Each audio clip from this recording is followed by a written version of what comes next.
Walang iya ka talaga, matanda ka. Hindi ka na nahiya. Hindi na nga tumatayo yung alam mo eh. Nagagawa mo pa talagang lumandi sa ibang babae. Saan ka ba kumukuha ng tigas ng mukha mo para gawin ng mga ganyang bagay? Ano ba pinagsasabi mo? Nagtanong lang yung babae sa akin kung saan yung tamang direksyon. Manahimik ka. Hindi mo na ako maloloko, no? Sa mga ganyang dahilan mo. Gasgas na yan. Ilang taon mo na ginagamit yan. Wala ka na bang ibang style, ha, Tonyo? Napakasira ulo mo talaga. Hindi ka na nahihiya. Pinag-uusapan ka na ng mga chismosa dito sa baryo natin. Isipin mo kung anong gusto mong isipin. Basta ako, wala akong ginagawa masama. Palagi ka na lang ganyan. Palagi ka na lang tamang hinala. Kung ano-ano na lang ang pinag-iisip mo. Sinasabi ko kasi sa iyo, tigilan mo nakakabasa ng mga libro na puro kabitan. Kaya nadadamay ang utak mo eh. Sinisisi mo pa ba yung pagbabasa ko ng libro? Wala namang kinalaman ng mga binabasa ko sa pagiging babaero mo. Bakit ba kasi hindi ka nalang umamin? Marami naman ang nakakalam na marami kang babae, Tonyo. Kahit na kailan talaga, napakasinungaling mo. Wala akong aaminin dahil wala naman akong ginagawa masama. Sinungaling! Matanda kang sinungaling! Kung ako sinungaling, ikaw, suga pa sa pera. Anong sabi mo? O bakit, hindi ba? Hindi ba suga pa ka nga sa pera? Kapag ako may pera, gusto mo ibigay ko sa iyo. Pero kapag ikaw ang meron, ayaw mo akong hatian. Suga pa! Eh malamang, bakit kita hahatian eh? Alam ko naman kung saan mapupunta yung pera. Di ba nga sa babae mo? Kaya dapat lang na pagdamutan kita ng pera dahil di mo naman gagamitin sa maayos. At yung pera mo, tama lang, naibigay mo sa amin ng anak mo dahil kami ang pamilya mo.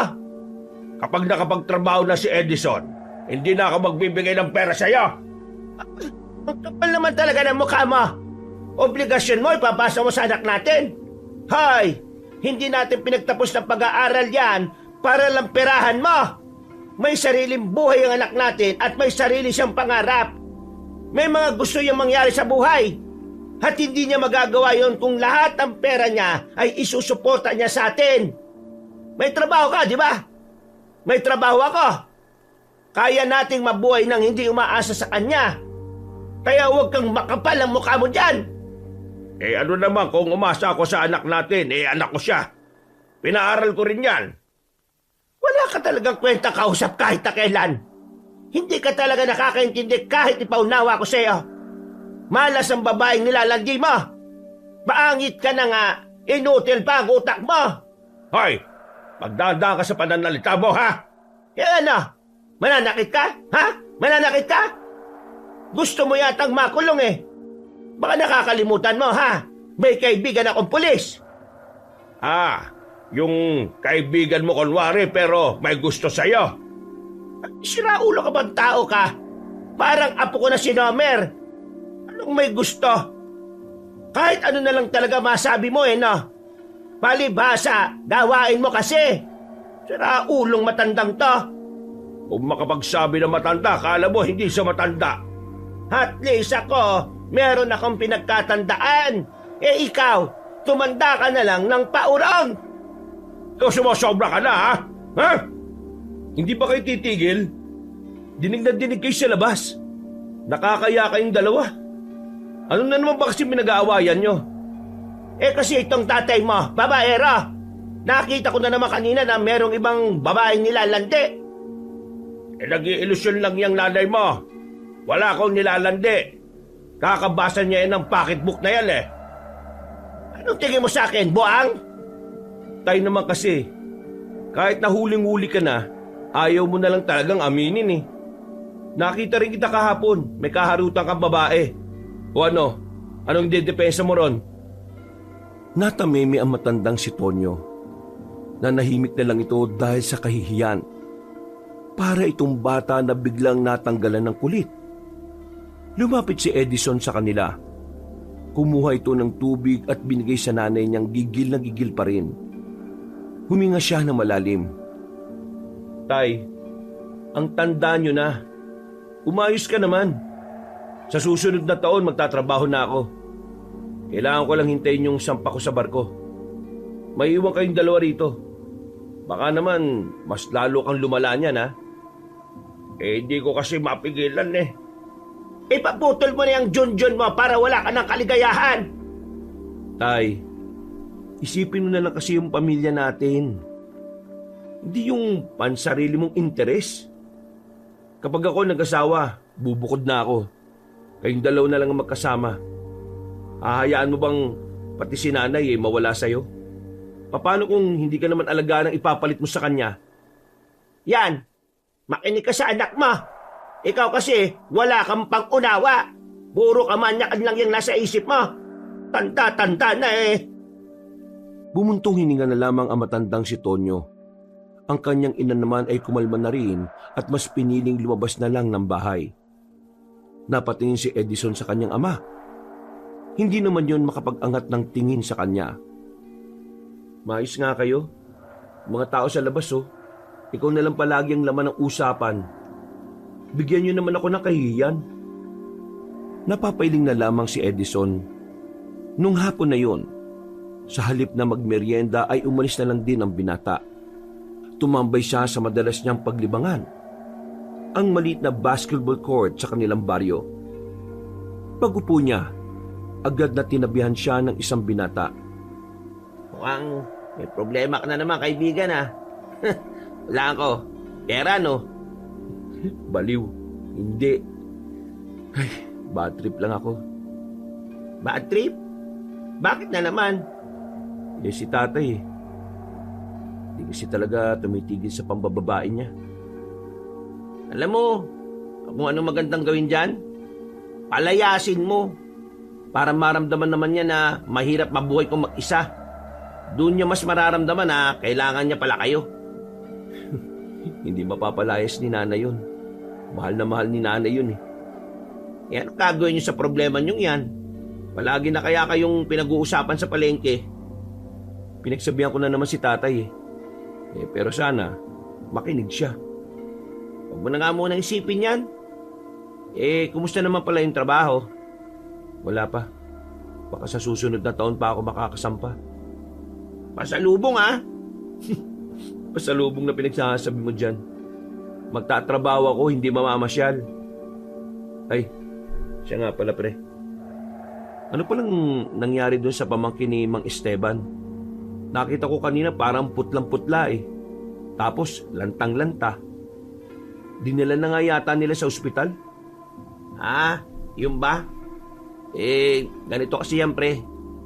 Alam mo, sabi na matatanda sa amin, dapat daw di dinala sa ospital eh. Ha? Bakit hindi dadalhin sa ospital? Di namatay yun. Kita mo naman yung itsura, parang hindi na gumagalaw eh. Kaya nga daw, hindi dapat dinala sa ospital. Kasi may posibilidad daw na aswang ang dahilan kung bakit nagkaganon ng pamangkin ni Mang Esteban. Binati raw ng aswang o pinaglaruan. Teka. Ano? Aswang? Seryoso ka ba? Oo, aswang. Hindi ka ba naniniwala sa aswang? Malamang hindi. Sa bagay, kasi ang tagal mo nga pala sa Maynila Pero, totoo yun pre. Nung nawala ka rito, madalas may nakikitang aswang sa gubat. 2 buwan pa lang kasi nung bumalik ka rito eh. Pag tumagal, makakakita ka na rin dito. Ewan ko lang Hindi kasi talaga ako naniniwala sa mga ganyan eh. Pero kung sakaling aswang nga ang may gawa nun, bakit naman gaganunin yung pamangkin ni Mang Esteban? Ano nga ang pangalan nun? Si Lito. Sabi kasi ng iba, maangas daw kasi si Lito eh. Laging napapaaway kahit saan napapadpad. Pero aswang? Hindi ko talaga maisip eh. Alam ko, sa comics lang yan eh. Tsaka, panakot lang yan na matatanda dati, di ba?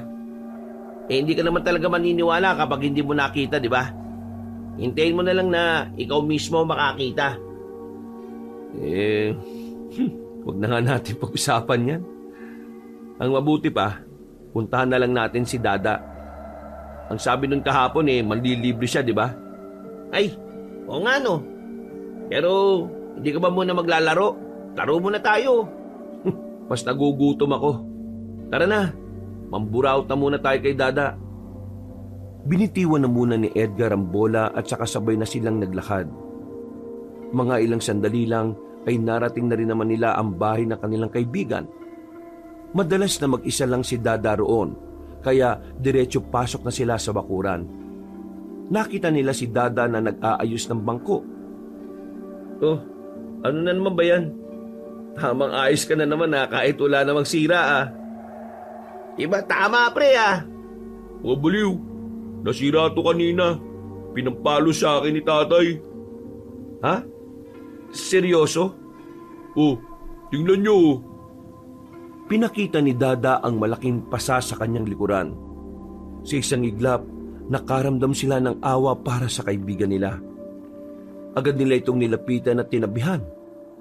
Bumuntong hininga naman si Dada. Bakit pre? Ano ba kasing nangyari? Naiwala ko yung susi ng motor niya Ay loko, magagalit talaga yun. Pero grabe naman yung pinalo ka ng silyan na yan. Saan ka ba pumunta?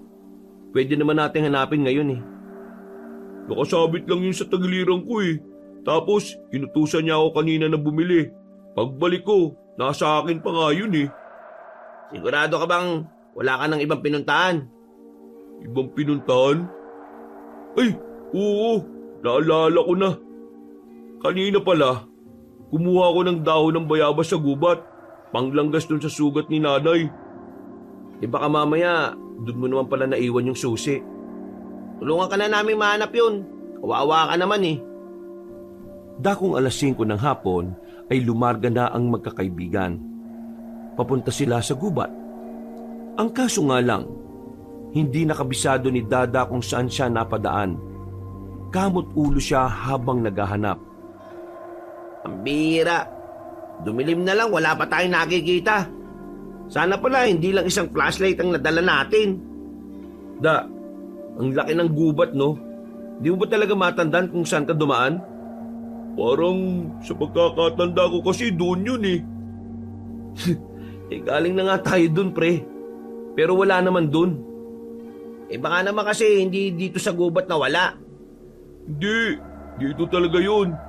Nung umuwi ako galing dito, wala na yung susi Ay nako, aabutin tayo ng siyam-siyam dito. Ang dilim-dilim pa naman. Sa kanilang pagpapatuloy, hindi na nila namalayan na unti-unti na pala nilang nararating ang pusod ng kagubatan. Hindi nila alintana ang maaring panganib na kanilang haharapin. Ang tanging nasa isip lamang nila ay mahanap ang nawawalang susi. Pre, sobrang layo na natin. Siguro naman hindi ka na nakarating dito kanina, no? Ang bira naman talaga, Di buti na kaya natin tong buong gubat. Sira ulo. Baka mamaya matuklaw pa tayo ng ahas dyan Pre, ganito na lang. Sa ngayon, kailangan na muna natin bumalik sa atin. Bukas na lang natin hanapin ulit. Pare-pareho naman tayong mga tambay kaya palagi tayong may oras. Iisip mo na lang muna yung suntok ng tatay mo. Uy, para kang timang. Sinasaktan na nga yung tao, ginagawa mo pang katatawanan. Biro lang naman. O sige na, bukas na lang siguro tayo bumalik. Ililibre ko na lang kayo ngayon. Pero baka pares lang Kasi di pa ako nabigyan ng pera ni nanay Walang problema. Nagugutom na rin kasi ako Sakto yan. Sinimulan na ng tatlo ang paglalakad. Nagagawa pa nilang magkwentuhan habang naglalakad. Pero napatigil sila sa tapat ng punong akasya nang may marinig silang tila nangungurog na hayop. Sa kanilang kuryosidad, naisipan nilang hanapin kung saan nagmumula ang kanilang naririnig. Hanggang sa nakarating na nga sila sa maliit na abandonadong kubo. Tinutukan nila yon ng ilaw. Nakita nilang merong tao sa loob. Lumapit pa sila ng bahagya sa pagnanais na malaman kung sino ang naroon. Ilang saglit lang, nakita nila ang isang babae. Mahaba ang buhok nito. Meron nitong kinakain. Nang humarap ito sa kanila, kitang-kita nila ang duguan nitong bibig habang sa lapag naman, saka lamang nila napansin ang isang tao na wala ng buhay. Kinakaukaw ng babae ang tiyan ng biktima.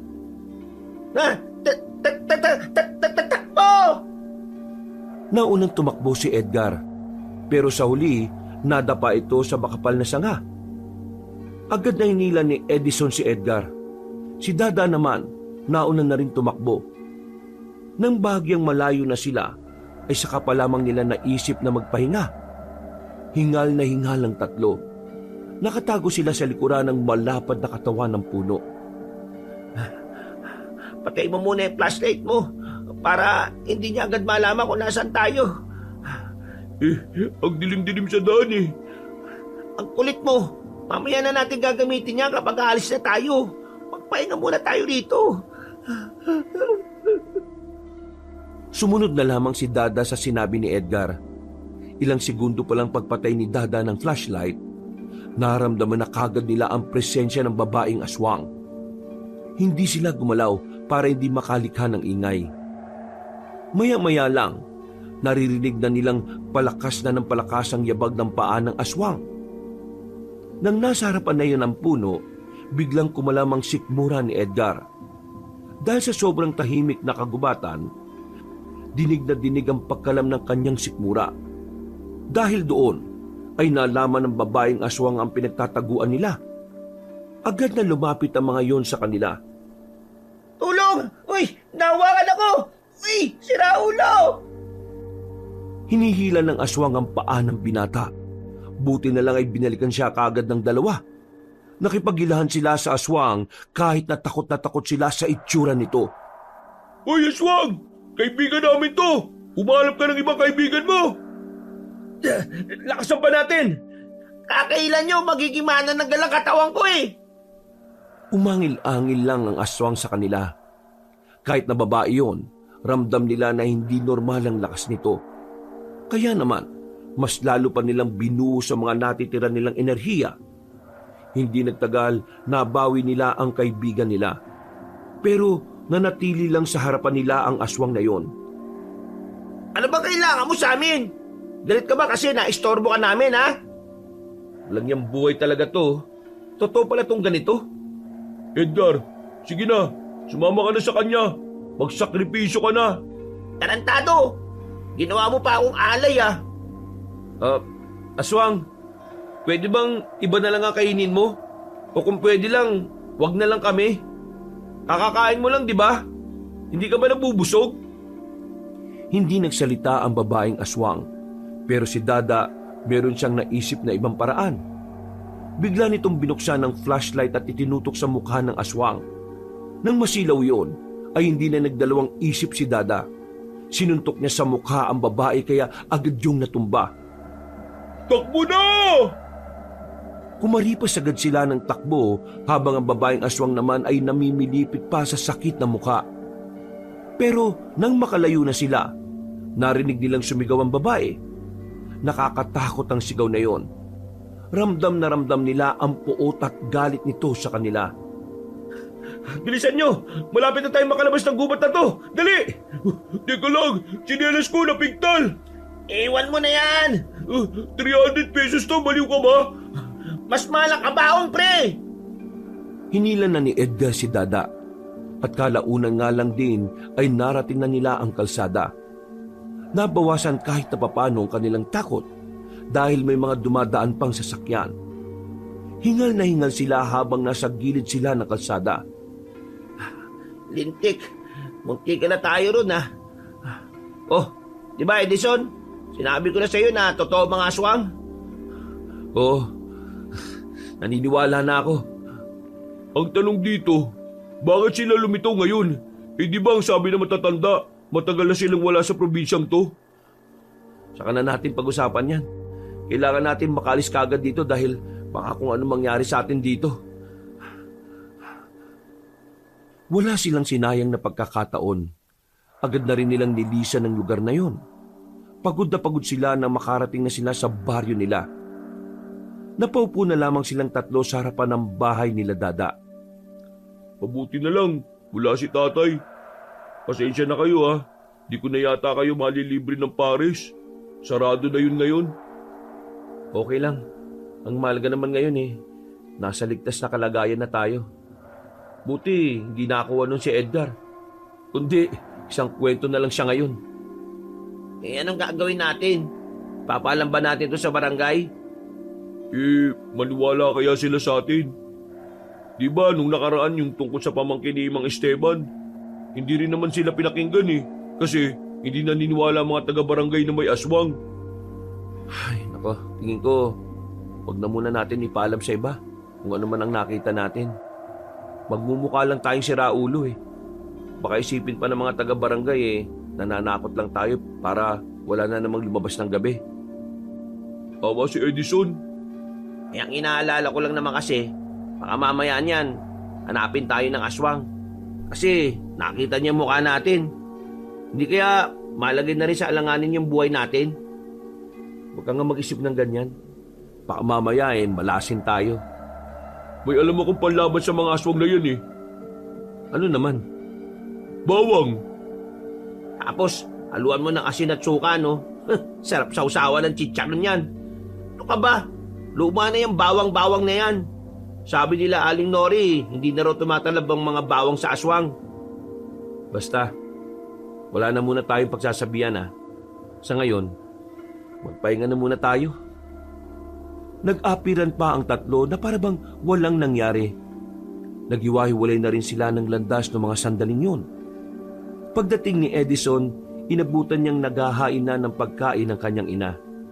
Ang tatay naman niya ay nililinis sa mga napaglutuan sa labas. Sakto.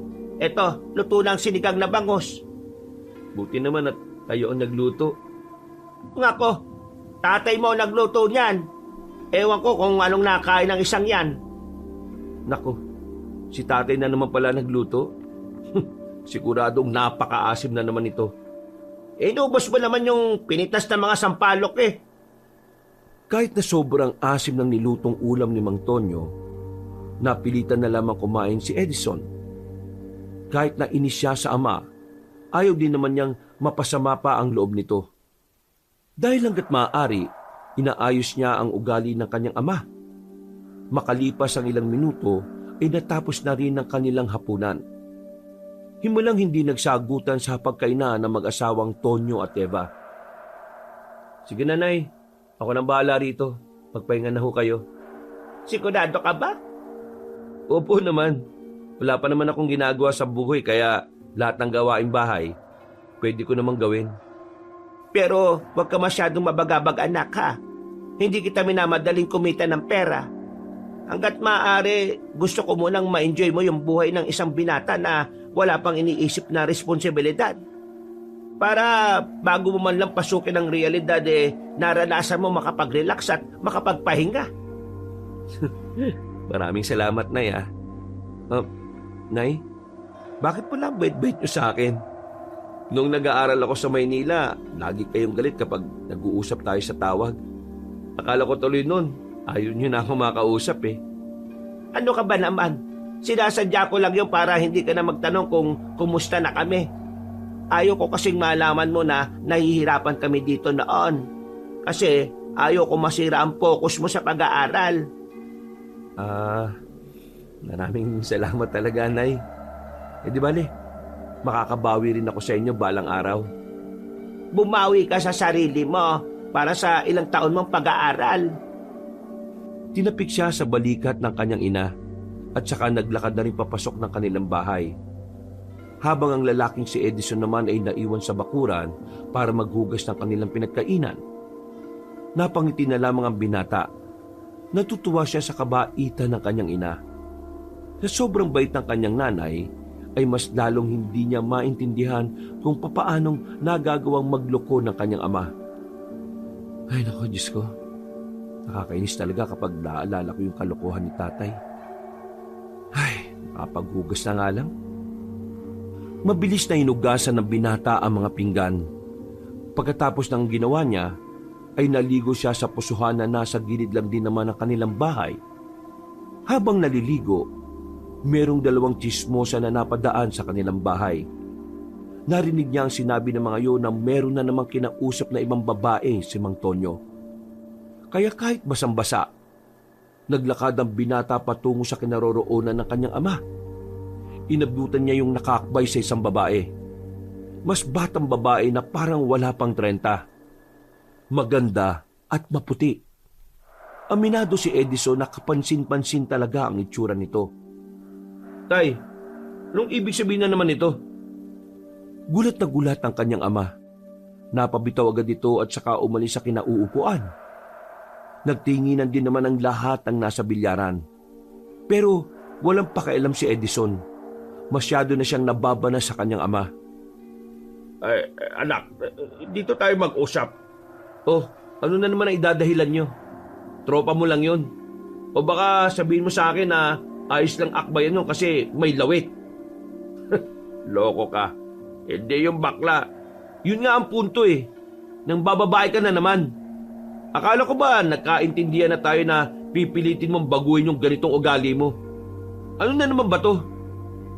Kung hindi ko pa maririnig sa iba, hindi ko rin talaga malalaman eh ano. Kasi mahirap talaga eh. O anong gagawin natin ngayon? Malalayasin nyo na ba ako? Malaki naman ang ambag ko sa bahay ah. Nasa katinoan pa ba ang utak mo, Tay? Kailan ka ba pinalayas si nanay kahit na tinatarantado mo siya? Kung balik na rin kaya natin ng sitwasyon, ikaw ngayon ang lokohin ni nanay, ano mararamdaman mo? Hindi nakapagsalita ang matandang lalaki. Kagaya ng dati kapag wala na itong masabi, yumuyuko na lamang ito. O di ba? Di ka rin makapagsalita? Alam mo, Tay, ang hirap mo nang intindihin eh.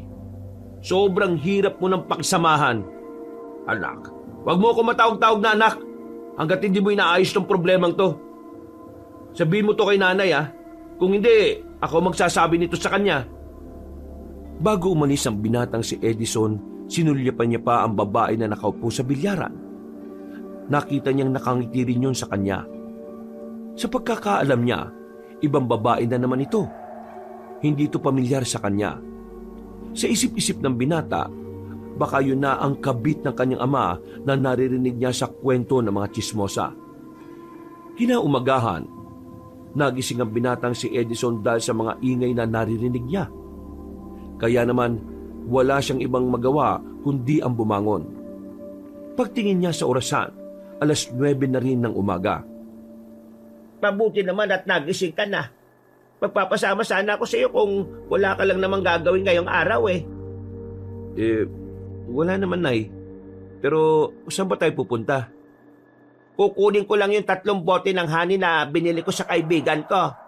Sa kabilang baryo pa kasi yun eh. Alam mo naman minsan, sumasakit ang paa ko kakalakad. Magpapabuot ako sa iyo. Kaya mo ba ako? Ano ko ba naman, Nay? Pinibiro lang kita. Ikaw talaga oh. O sige na, mag-almusal ka na at magbihis pagkatapos. Aalis ka agad tayo bago ang pananghalian para maaga tayo makabalik. Ikaw, anak, meron ka na bang natitipuan na babae? Po? Natitipuan? Wala ah. Kilala mo naman ako, Nay. Mataas ang standards ko pagdating sa babae. Kapag kaya ka na nilang higitan, yun na ang hinahanap ko. Pampihira ka. Ako pa talagang ginawa mong halimbawa ah. Siyempre naman, Nay. Ayaw ko namang maghanap ng babae na basta-basta lang ano. Basta anak, sa oras na maisipan mo ng bumukod, ayos lang naman kami. Huwag mo kaming intindihin ng tatay mo. Ito naman si nanay. Kung magsalita parang hindi na kami magkikita. Maaga lang ako nagsasabi. Alam mo naman na hindi naman natin hawak ang buhay. Sus, mamimiss mo lang ako eh. Siya nga pala anak. Ikaw ba at ang kaibigan mo napapatpad sa gubat? Gubat? Hindi naman. Pero minsan nga lang pala.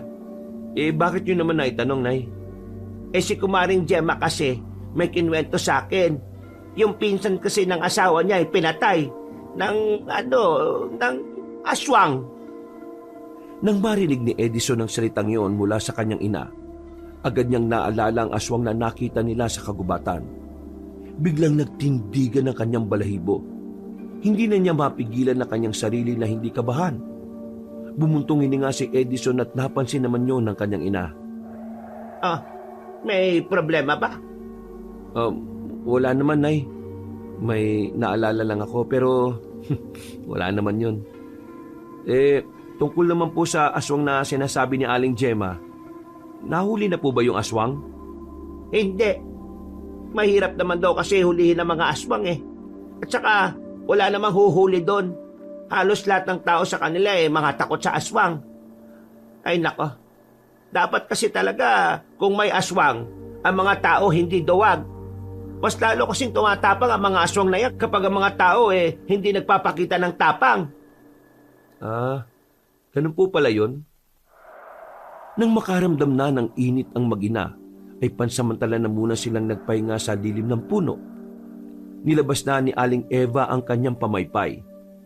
Habang nasa gilid sila ng daan, isang matandang lalaki ang nakita nilang naglalakad. Meron itong bitbit na tungkod na kasing tangkad din ito. Mahaba na ang bigote at balbas. Kulay puti na rin.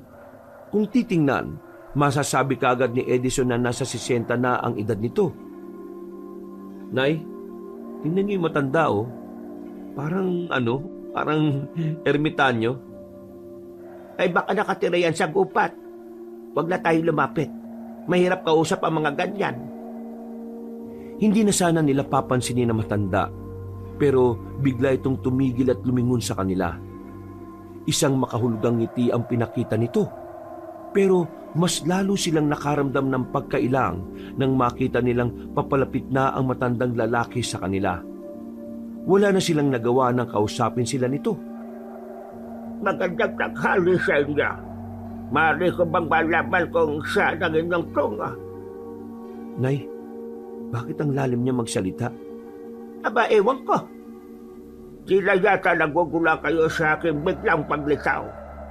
Kung gayon, sasabihin ko na lang ang nais kong sabihin sa inyong mag-ina. Lalong-lalo na sa iyo, Eva. Ay, teka. Paano mo naman ako nakilala?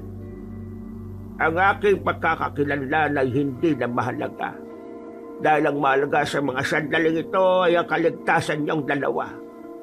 Nais ko lamang iparating na wala kayong kasalanan sa kung ano man ang ginawa ng matandang lalaki na yon. Ngunit nais ko kayong paalalahanan na hanggat maaari, ibalik niya ang kanyang kinuha. Sandali lang ho. Sino ho ba ang tinutukoy ninyo? Minaibig niya ang isang prinsesa at kinuha niyang itim na bato dahil ang kanyang akala ay maaari itong ipambili. Ngunit ang itim na bato na iyon ay sadyang makapangyarihan. Kung hindi niya ibabalik ang kanyang ninakaw, maaari niya itong ikapahamak. Mawalang galang na po Pero hindi po namin alam ang sinasabi ninyo Bukod sa inyo, kaibigan, alam nyo na rin na marami siyang nilalapitang binibini. At isa sa kanyang mga pinaibig ay ang prinsesa. Ang prinsesang natapos ang buhay nang dahil sa kanyang pansariling hangarin. Ibalik niya ang kanyang kinuha. Sino po ba kasi kayo? Isa akong manlalakbay na ang hangarin ay magbigay babala sa mga tao. Alam ko ang mga nangyayari. Nakikita ko ang kapahamakan. Medyo nakakaramdam na ng kilabot ang mag-ina ng mga sandaling yon. Kaya naman naisipan na nilang umalis doon. Naglakad agad sila at hindi na kinausap pa ang matanda. Habang papalayo sila, nakita nilang nakatingin pa rin ang misteryosong matanda sa kanila. Pambirang taong yun. Ano ba pinagsasabi niya, Nay? Umuwi na muna tayo ngayon. Nay, ang layo na ng nilakad natin. Kailangan ko makausap ang tatay mo. Malakas ang kutob ko na siya ang tinutukoy na matandang yon. Mararamdaman ang galit sa tinig ng matandang babae. Wala nang nagawa ang binatang si Edison nang makasakay na ang kanyang ina, na kung tutuusin ay pwedeng-pwede naman nilang lakarin pabalik. Pero dahil atat na atat ng awayin ni Aling Eva ang kanyang asawa, wala na itong sinayang na oras. Nasaan na yung hanibe? Umami ka sa akin, Tonyo. Umami na alin? Kunwari ka pa. Aminin mo na ang ginawa mo kasalanan. Napatingin na matandang si Tonyo kay Edison. Tila ang pagkakaunawa ng matandang lalaki ay ang tungkol sa babaeng kaakbay nito. Pero iba naman ang tinutukoy ni Aling Eva. Umamin ka na kasi. Aamin ka ba o tatagayin kita ng itak? Oo na, aamin na ako. Kahapon, meron akong kasamang babae sa bilyaran. Kakbay ko siya. Ha? Yung babaeng yon, siya yung lehitimong kabit ko. Tila gumuho na ang mundo ni Aling Eva nang marinig yon. Kaya naiba na ang usapan ng mga sandaling yon. Sa halip na malaman nila kung sinong prinsesa ang niloko ni Mang Tonyo, natuon ang kanilang atensyon sa kabit na matandang lalaki. Siya yung babaeng pinag-uusapan nung nakaraang buwan pa. Eh di totoo nga yung hinala ko nung nakaraan. Oo, totoo nga. Totoo yon, Eva. Totoo yun pero sinasabi mo sa akin na hindi. Napakasinungaling mo talaga. Sinabi na nga sa inyo eh. Tapos sasabihin mo pang sinungaling. Kapag hindi naman umamin, ganun din. Eh nako, ang gulo mo. Napakawalang yamong tao ka. Aray ko, masakit yung kaldero na yan ha. Kulang pa ang kalderong yan. Ang dapat sa'yo, nilulumpo ka. Inalisan ka na sana ng pagkalalaki mo. Walang yakang matanda ka. Hindi na napigilan ni Aling Eva ang kanyang sarili. Kinuha na nito ang mahabang kutsilyo. Nang iaamba na nito ang kutsilyo kay Mang Tonyo ay agad-agad naman itong tumakbo palabas ng bahay. Napaupo na lamang din na matandang si Eva sa gilid at iyak ito ng iyak. Naninikip ang kanyang dibdib. Inasikaso naman ito ng binata. At ilang minuto lang naman ay naging kalmado na ang matandang babae. Palalayasin ko ang tatay mo. Wala na akong pakialam kung may inambag siya sa pamamahay na ito. Masyado na masakit ang puso at ulo ko sa kanya. Kung kailan kami tumanda, saka naman siya gumanyan. Eh kung yan po ang desisyon ninyo, hindi ko na yun tututulan. Inagalang ko ang nararamdaman nyo, Nay. Masensya ka na, Edison. Nakikita mo pa ang mga ganito. Nadadamay ka pa. Nay, anak niyo ako. Karamay niyo ako palagi. At hindi ko naman kukonsinti ng ginagawa ni tatay. Tatandaan niyo palagi, kakampi niyo ako. Tumango na lamang ang kanyang ina, pero nakatulala pa rin ito sa ibaba. Balisa at hindi pa rin tumitigil sa pag-iyak. Noong mga sandaling yon, matinding galit din ang nararamdaman ni Edison para sa kanyang ama. Pinipigilan niya lamang ang kanyang sarili na makapanakit. Sandali niyang iniwan ang kanyang ina at lumabas siya sa kanilang bahay.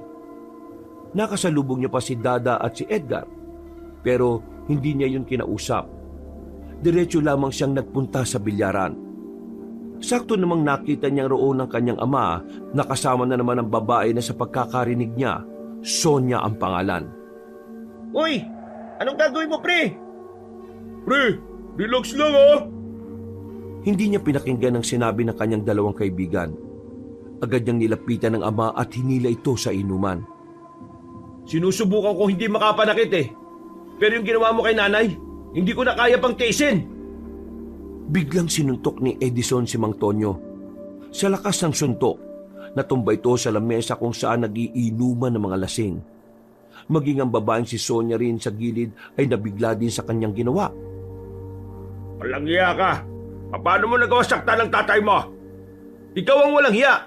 Paano mo nagagawang bastusin at saktan si nanay? Ha? Paano? Pre, tama na. Tatay mo pa rin yan. Wala akong ama na kagaya niya. Kung pwede ko nga lang sana nahilingin na sana mamatay na to kagad eh. Abat, lokong bata to ah. Edison, tama na. Manahimik ka! Ikaw ang dahilan kung bakit nasasaktan ng nanay ko ngayon eh. Tapos, sasabihin mo sa akin ngayon na tama na. Baliw ka ba talaga? Hindi mo na lang ba iniisip na merong pamilya niya matandang yan? At hindi ka na ba nahihiya?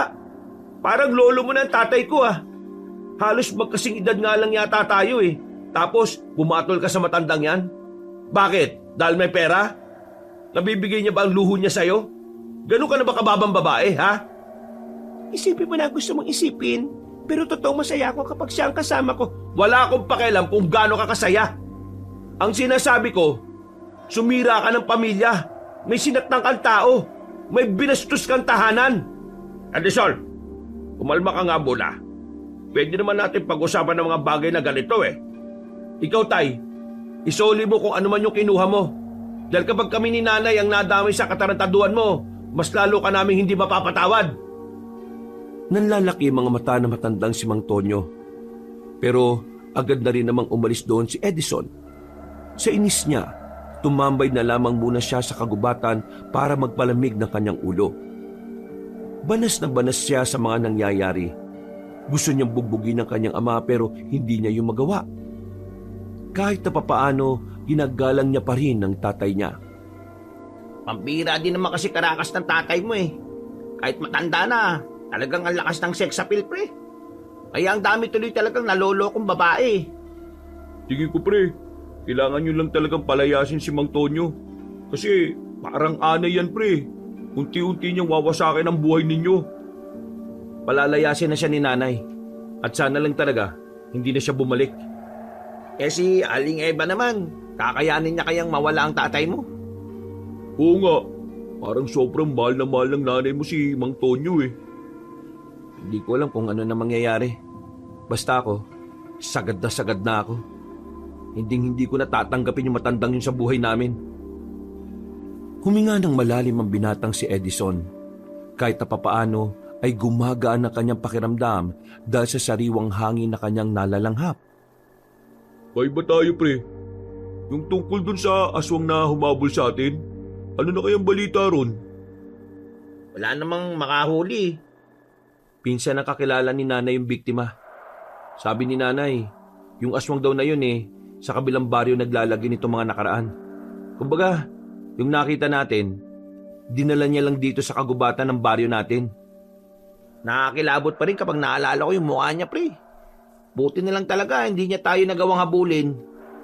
Pero pre, ano pala yung sinabi mo kanina sa tatay mo? Yung sinabi mong may ibabalik niya na ano? Ano bang bagay yun?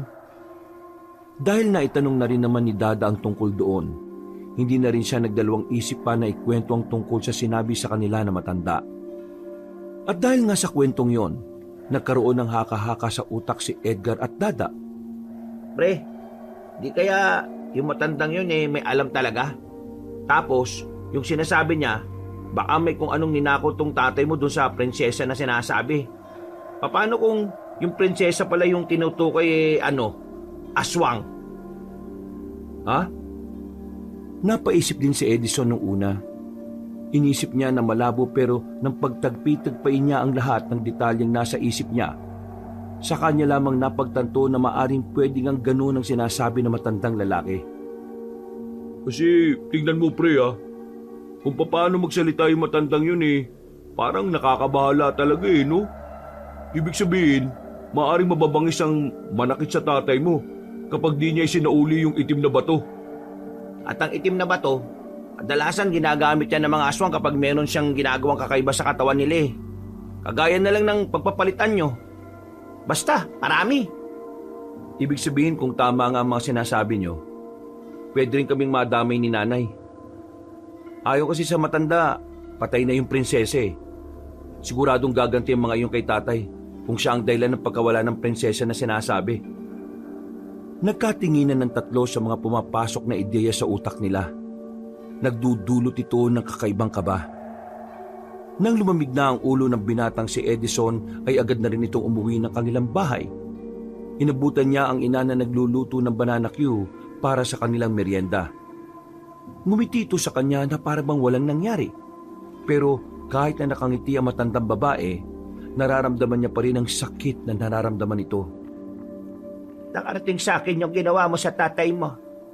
Hindi ko na kasi talaga kaya na Nakakainis na Hindi mo na sana ginawa yon. Ayaw ko na nasisira ka sa mga tao. Isa pa, alam kong hindi ka tipo ng tao na nananakit.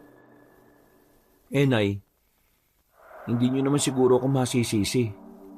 Matagal ko na rin namang nasasaksihan yan Hindi pa rin siya tumitigil kahit na anong sabi sa kanya. Pero, ayos na kasi sa akin yon. Ano po? Ayos ang alin? Ang pagluloko niya? Matagal ko naman ang nararamdaman na ang tatay mo. Gusto niya na sa iba. Ako naman, inihahanda ko na ang sarili ko sa mga ganitong klase ng pangyayari. Tanggap ko na ngayon. Nauunawaan ko na hindi lahat ng bagay ay maibibigay ko. At kung sa iba niya nararamdaman yon, hahayaan ko na lang siya. Kaya lang naman ako nagagalit dahil ayaw ko ng pinagmumukha kong tanga. Gusto ko na inaamin sa akin. Ngayong inamin naman niya na sa akin, ayos na ako. Sisimulan ko na lang mamuhay na ikaw na lang ang iniisip. Walang salitang lumabas sa bibig ni Edison. Naramdaman na lamang niyang tumutulo na ang kanyang luha. Hindi dahil sa lungkot na sira na ang kanyang pamilya, kundi dahil sa kung papaano sinasakripisyo ng kanyang ina ang nararamdaman nito para sa ikasasaya ni Mang Tonyo. Anak, may mga bagay na kailangan mo na lang talagang tanggapin. Sa buhay, kung ano yung may magandang dulot sa iyo, doon ka dapat nakatuon. Sa buhay ko, ikaw yon at hindi ang iyong ama. Kaya naman, sa iyo ko na lang itutuon ang atensyon ko. Kahit na anong maitulong ko, gagawin ko para lang maging masaya tayong dalawa. Huwag kayong mag-alala, Nay. Hahanap ako ng ibang trabaho na kung saan magkakasama pa rin tayong dalawa. Paano ang pagbabarko mo? Hindi ba pangarap mo ang maging seaman? Ang pangarap ko na po ngayon ay mas makasama pa kayo ng mas matagal. Hindi na napigilan ng binata ang kanyang sarili. Niyakap na niya ang kanyang ina. Noong mga sandaling yon, ay nararamdaman niya ang kaginhawaan.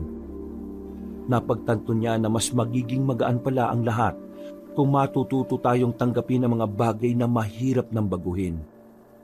Nung gabing yon, Sigurado ka bang ayos ka lang? Ayos lang naman pre kung iiyak ka sa amin. Hindi ka naman namin huhusgahan eh. Ang sabi nga nila, ang pag-iyak para ding pagtawa. Pinapakita mo lang kung ano ang tunay mong nararamdaman. ayos na ako. Maraming salamat sa concern niyo, ha. Alam niyo, napagtanto ko lang din kasi minsan kaya pala tayo nahihirapan dahil sa pag-asa na parang ilusyon na lang sa buhay natin. Pag-asa na ilusyon? Ano yun? Ang ibig kong sabihin, umaasa pa rin tayo sa isang sitwasyon na alam naman nating matagal nang wala. Yung dahil lang sa mga alaala, akala natin may sasalba pa. Tinanggap ko na lang na hindi na talaga magbabago si tatay. Kaya eto, magaan na rin ang pakiramdam ko. Si nanay rin ganun rin. Tama nga sinasabi nila, no? The best way to feel better is to accept the truth. Tama ba yung English ko? Ewan ko sa'yo. Pwede naman kasing Tagalogin Siya nga pala, Dada. Nahanap na ba yung susi ng tatay mo? Oo, nahanap ko na. Nasa ibabaw lang pala ng altar. Siraulo ka talaga no? Muti ka pa tayo malapa ng aswang dahil na sa susi na yan tapos nasa altar lang pala. Sorry naman. Baka kalimutin na kasi ako Ha? Ano yun? Napatay yung tatlong binata habang nakatambay sila sa lumang waiting shed dahil sa kanilang narinig. Nakilala ni Edison ang tinig na yun. Hindi siya maaaring magkamali. Boses yun ng kanyang ama. Hindi nagtagal, nakita na lamang nila ang matandang si Tonyo na tumatakbo papalapit sa kanila. Natataranta ito sabay sabing, May mga aswang! Nakita ko sila! Kitang-kita ko! Munti ka na nila akong kunin! Magsasalita pa sana si Edison pero agad na rin pumasok ng baryo ang kanyang ama. Dumampot sila ng kahoy sa gilid nang marinig ang mga hiyawan ng mga nilalang. Pero hindi rin naman yun lumapit sa kanila. Papasok na sana sila sa loob ng baryo pero nakakasalubong naman nila ang kabit ni Mang Tonyo, si Sonia. Nagmamadali itong maglakad patungo palayo. Hoy! May mga aswang dyan! Gusto mo na bang malapa? Hindi lumingon sa kanila ang magandang babae. Diretso lamang yung naglakad. Bagay na ipinagtaka naman nila. Hindi kasi nila alam kung bakit tila pupuntahan pa ng dalaga ang kinaroroonan ng mga aswang. Iyalan natin siya. Kabit naman yun eh.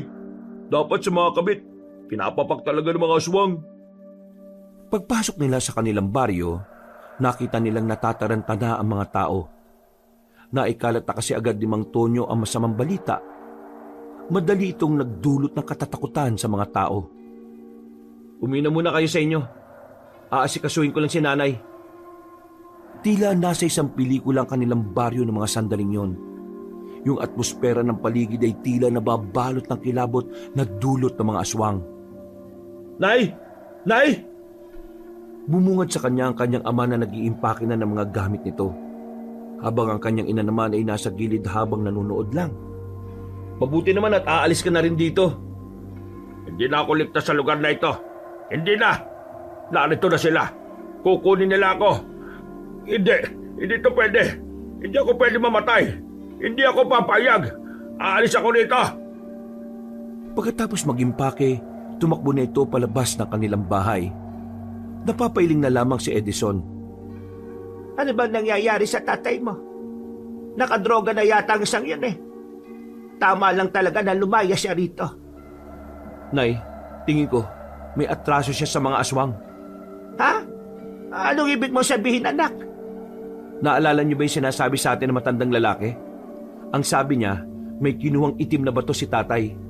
Baka ang itim na bato na kinuha niya, ipagmamay-ari ng mga aswang. Yan! Karma na niya yan!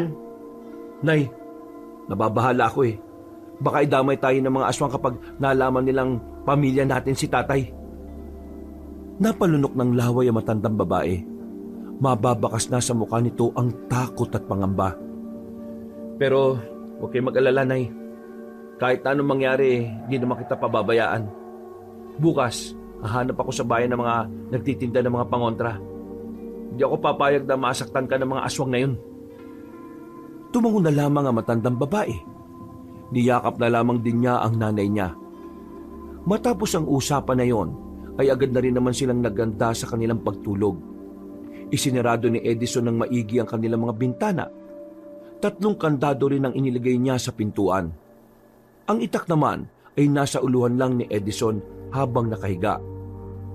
Dilat na dilat ang kanyang mga mata. Hindi siya dinadalaw ng kahit na konting antok. Panay ang tingin niya sa pintuan.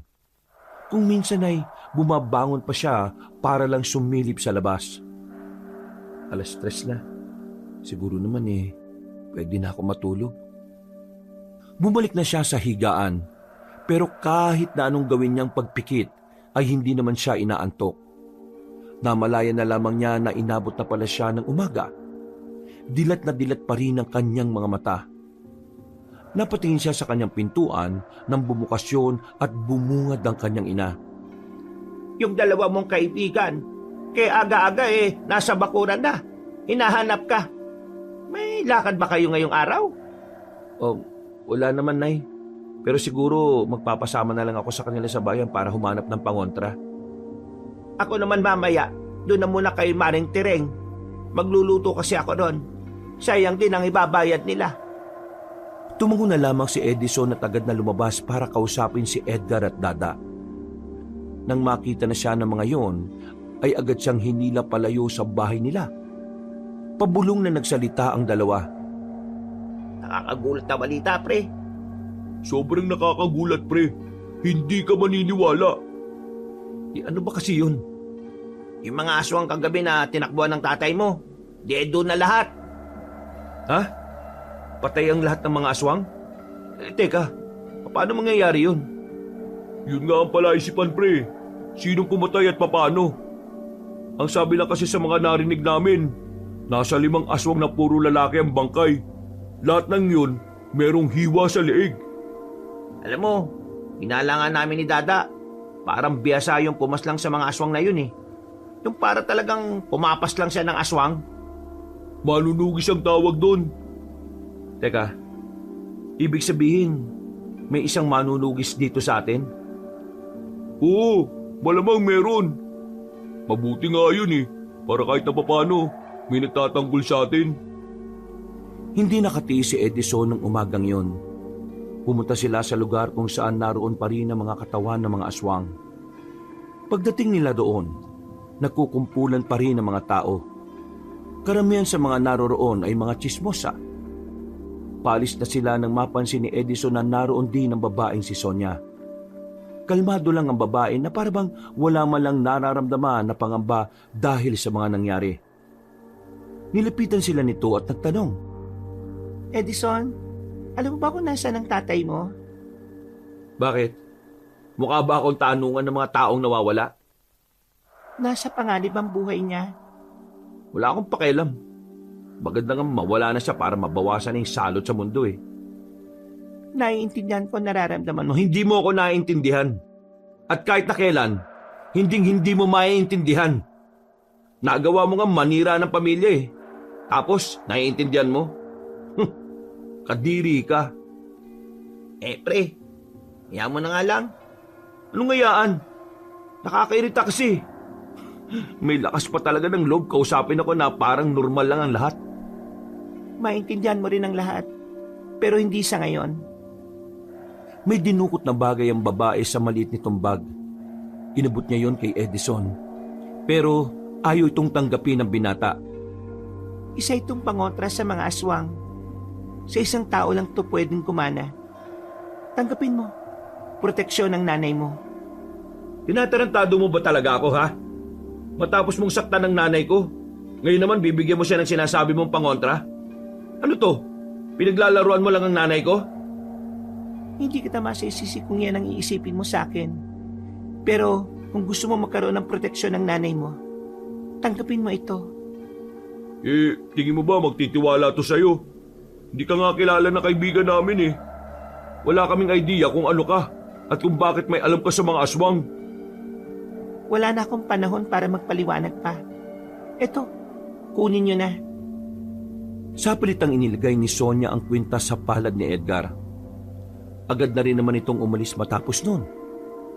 Lalo namang nakaramdam ng inis si Edison. Pero kalaunan ay kumalman na rin naman siya. Pre, anong gagawin ko rito? Tapon mo.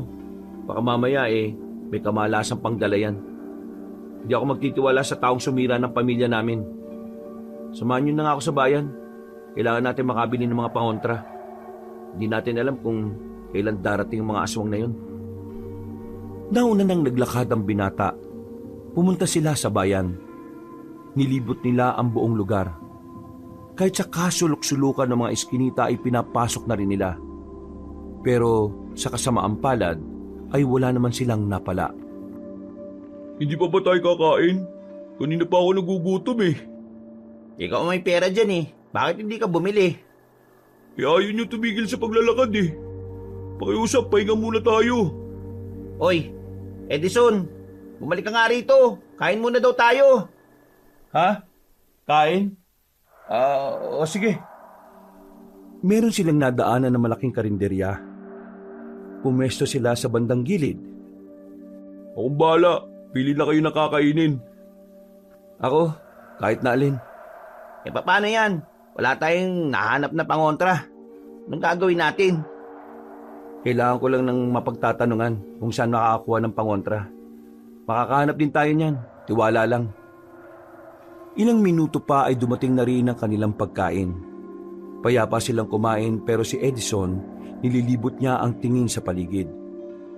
Dahil sa mga nangyayari, pakiramdam niya ay may mga aswang palagi sa paligid. Nakauwi naman sila ng payapa ng mga sandaling yon. Bigo sila sa kanilang lakad. Pero hindi pa rin napanghihinaan ng loob ang binatang si Edison. Kailangan niyang protektahan ng ina. At gagawin niya yon kahit na itak lang ang kanyang sandata. Kinagabihan. Hindi ba bumalik dito yung magaling kong ama? Hindi. At bakit mo naman naitanong? Akala ko ba ayaw mo na siyang narito? Nakausap ko yung Sonia, yung kabit ni tatay. Ang sabi niya, nasa panganib daw yung buhay ni tatay. Tapos, meron siyang binigay na kung anong pangontra na hindi ko tinanggap. Baka mamaya Magpapahamak pa tayo ng pangontra na yun. Hindi ako nagtitiwala sa taong yun eh.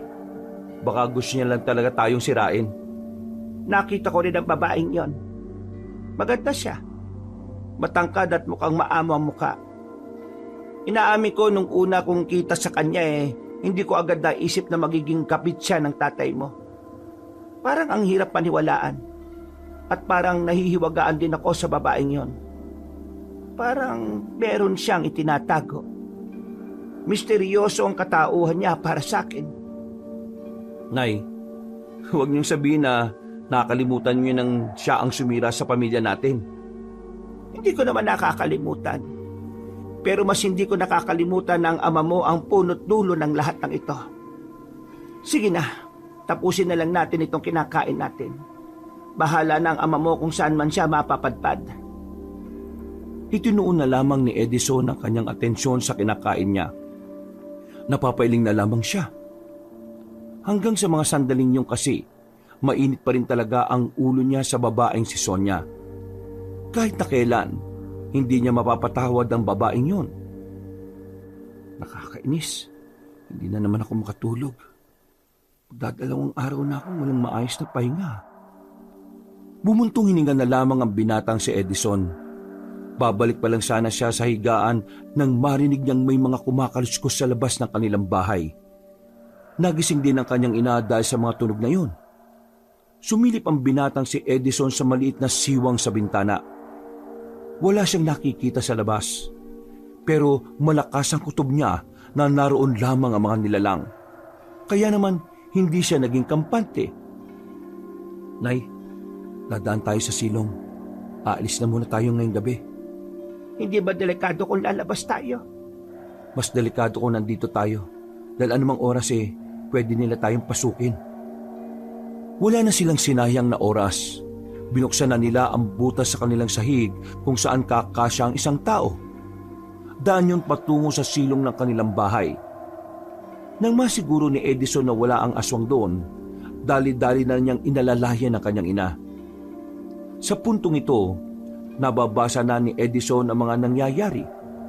Para sa kanya, hindi makuha ng mga aswang ang itim na bato, kaya gagamitin sila ng mga nilalang laban kay Mang Tonyo. Nay, kumapit ka lang sa akin ha. Naroon sila sa harapan, kaya dito tayo sa gilid dadaan. Marahan silang naglakad. Madilim sa parting yon kaya nahirapan silang makaalis. Pero makalipas lang ang halos 5 minuto, tuluyan na silang nakalagpas sa masukal na daan. Nasa labas na sila. Nasa gilid ng kalsada. Nagmamadali silang nagtungo sa bahay nila Edgar. Manghiram sila ng tricycle sa tatay nito. Pero nang dumating sila roon, wala ang tricycle. Tanging si Edgar lang ang inabutan nila. Pasensya na pre, pero umalis si tatay Malas talaga Pero sasamahan ko kayo. Punta natin si Tio. May sasakyan yun. Marunong naman ako magmaneho kaya ihatid ko kayo sa ligtas na lugar. Nako, baka pati ikaw masaktan ng mga aswang. Wala pong problema sa akin. Para saan pa po't naging tropang tunay ko itong si Edison. Mabilis nilang nilakad ang daan, pero sa hindi inaasahang pagkakataon, merong natapakan na bubog si Edison. Hindi naman malalim ang kanyang sugat, pero lumabas pa rin ang dugo roon. Malas naman talaga Kakainis. Akin na nga, tatalian ko ng tela. Sumandal na muna silang umupo sa gilid ng kalsada. Pero habang inaasikaso na matanda ang binata, dito na nila narinig ang mga aswang. Muling kumabog ang kanilang dibdib. Pre, mukhang naamoy nila yung sugat mo Kailangan na talaga natin makalis. Mga ilang sandali lang, tuluyan na nga silang nahanap ng mga aswang. Nakakakilabot ang mga itsura ng mga yon. Ang mga ulo nito ay parang ulo ng baboy na nakalabas pa ang malalaki at mahahabang pangil. Ito na nga yung totoong malas. Nay, sa likod ka lang Alingay ba? Suotin niyo po ito. Bigay po ito ng kabit ni Mang Tonyo. Pero wag na po tayong mag-inarte. Baka naman tumalab yan. Pambira ka naman Bakit hindi mo pa tinapon yan? Naisip ko kasi baka magamit natin sa mga ganitong sitwasyon Hindi na hinintay pa ni Edgar na umalma ang matandang babae. Sapilitan niya itong isunod sa leeg ni Aling Eva. Maya-maya pa, nagsimula na ring lumapit sa kanila ang mga aswang. Unang hinila sa kanila ay ang matandang si Eva. Dinala ito sa madilim na parte ng kagubatan. Habang sila naman ay pilit na nakikipaglaban kahit na kahoy lang ang daladala nilang panlaban. Nay! Pre, sa likod mo! Munti ka nang tamaan ng kalmot si Edison. Mabuti na lang agad silang hinila ni Edgar. Hindi malapitan ni Edison ang kanyang ina. Kinakabahan siya na baka nilapanan ng aswang ang matandang babae. Mga bisit kayo! Bisit! Bisit! Inambahan ni Edison ng kahoy ang mga aswang, pero hindi pa rin yun naging sapat. Hanggang sa dumating na nga ang puntong napaupo na lang sila dahil wala na silang kayang gawin. Marahan silang nilapitan ng mga aswang. Buong akala nilang dalawa ay katapusan na ng kanilang buhay. Pero biglang dumating ang babaeng si Sonia. May dala-dala itong espada na kulay ginto. Nanlalaki ang mga mata ng magkaibigan nang makita kung papaanong pinagpapapaslang ni Sonia ang mga nilalang. Hindi man lang umuubra ang mga yon kahit nasa 7 aswang yon. Ayos lang ba kayo? Hindi nakapagsalita ang dalawang binata. Mas nauna ang kanilang paghanga at pagkabigla. Tila ibang babae ang nasa harapan nila ngayon. Para bang isang mandirigma at totoong manunugis ng aswang. Tinuri ng babae isa-isa ang mga aswang kung wala nang huminga sa mga yon. Nang masigurong patay na ay nilapitan sila nito. Ayos lang ba kayo? Wala bang nisaktan sa inyo? Teka, totoo ba talaga ang nakikita naming pinaslang mo yung 7 aswang? Oo, pinaslang ko nga sila. Sabi mo nga sa amin, ikaw rin ba yung pumaslang doon sa mga aswang nitong nakaraang gabi? Ako nga rin ang pumaslang doon. Sino ka ba talaga? Pag-uusapan natin ang bagay na yan mamaya. Sa ngayon, kailangan na muna nating umalis. Sandali lang, si nanay. Nagmamadaling bumangon ang lalaki. Pero bago pa man siya makalapit sa halamanan, lumabas na roon ang kanyang ina. Diyos ko, ang dami namang nakaharang dito. Nay, ayos lang kayo? Hindi ba kayo sinaktan ng aswang na yon? Hindi niya ako nasaktan. Natakot sila nung makita nilang suot ko yung kwintas na ito. Agad na napatingin si Edison sa babaeng si Sonia. Hindi siya makapaniwala na totoong epektibo ang pangontrang yon. Ang pangontrang yan ay gumagana lang ng halos 72 oras. Makakaramdam ng kakaibang paso ang sinumang aswang na magtatangkang humawak sa kanya. Sabihin mo nga sa akin, ano ba talagang kailangan mo sa amin? Pare, kalma. Tinulungan niya na nga tayo eh. Wala akong pakialam. Ang gusto kong malaman ay kung bakit niya ito ginagawa. Matapos niyang sirain ang pamilya namin tapos ililigtas niya tayo. Para ano? Para mas maramdaman naming miserable ang buhay namin? Anak, uminahon ka. Sonia, sabihin mo, ano ba talaga ang gusto mo mangyari? Sumama kayo sa akin. Ipapaliwanag ko ang lahat. Delikado rito. Lalo na't may sugat si Edison. Sumama kayo sa akin at kailangan magamot ang sugat na yan para hindi na rin tayo maamoy. Anong tingin mo? Sasama kami sa'yo? Edison, gusto kong maliwanagan. Gusto kong marinig kung ano man ang sasabihin niya. Isang malalim na buntong hininga na lamang ang nagawa ni Edison noong mga sandaling yon. Pinagbigyan niya ang gusto ng kanyang ina. Kaya naman sumama sila sa paglalakad. Ilang minuto lang ang nakalipas, narating na rin nila ang tirahan ng dalaga. Isa itong bahay na bato. Walang itaas pero medyo malawak. Malaki rin ang bakuran at napupuno ito ng malalaking lampara sa palibot kaya maliwanag. Ikaw lang ba mag-isa rito? Hindi. Dito rin nakatira ang mga magulang ko. Pero wala sila rito ngayon. May mahalaga silang misyon na kailangan gawin. Pinupo sila ng dalaga sa gilid. Hinandaan na muna sila nito ng maiinom. Hindi nagtagal, nagumpisa na rin itong ipaalam sa kanila kung ano ang totoo. Oo, naging kabit ako ni Mang Tonyo. Pero hindi ko yung ginawa para manira ng pamilya. Wala lang talaga akong pagpipilian kundi yun lang. Ano bang ibig mong sabihin? Kung hindi paninira ng pamilya ang layunin mo, bakit mo yun ginawa? Ang pamilya ko ay mga manunugis. Ibig sabihin, kami ang uri ng mga tao na pumapaslang talaga ng mga mababangis na nilalang. Gaya na lang ng aswang. Hindi ko kilala si Mang Tonyo. Wala kaming kahit na anong koneksyon noon. Pero yung nilalandi niyang babae ay ang aswang na hinahanap ko. Yun ay ang prinsesa ng mga aswang. Teka, sinasabi mo bang yung aswang na yun ang tunay niyang kabit? Oo, siya nga. Siya ang babaeng kinalolokohan ni Mang Tonyo. Pero nang malaman kong yun na nga ang aswang na target ko, gumawa ko ng paraan para mapalapit kay Mang Tonyo. Nalaman ko rin kasi na kinuha niya yung itim na bato mula sa babae. Ang batong itim na yon ay pinaniniwalaang sagrado. Pinamana yon sa prinsesang aswang. Pero nang pansamantala itong iniluwan ng prinsesa at nakita ni Mang Tonyo, inakala niyang mamahaling bato yon, kaya palihim niyang kinuha. Nalaman kong nasa kanya ang bato na yon base sa kwento niya. Yun ang kailangan ko makuha. Nang makiusap ko sa kanya na hingi ng batong yon, sinabi niya sa akin na ibibigay niya yon sa akin kapag pumayag akong maging kasintahan niya. Wala akong ibang pagpipilian kaya pumayag na ako. Kahit alam ko makakasira ako ng pamilya, ginawa ko. Kasi yun lang ang tanging paraan para makuha ang bato at para mailayo sa kapamakan ng maraming tao.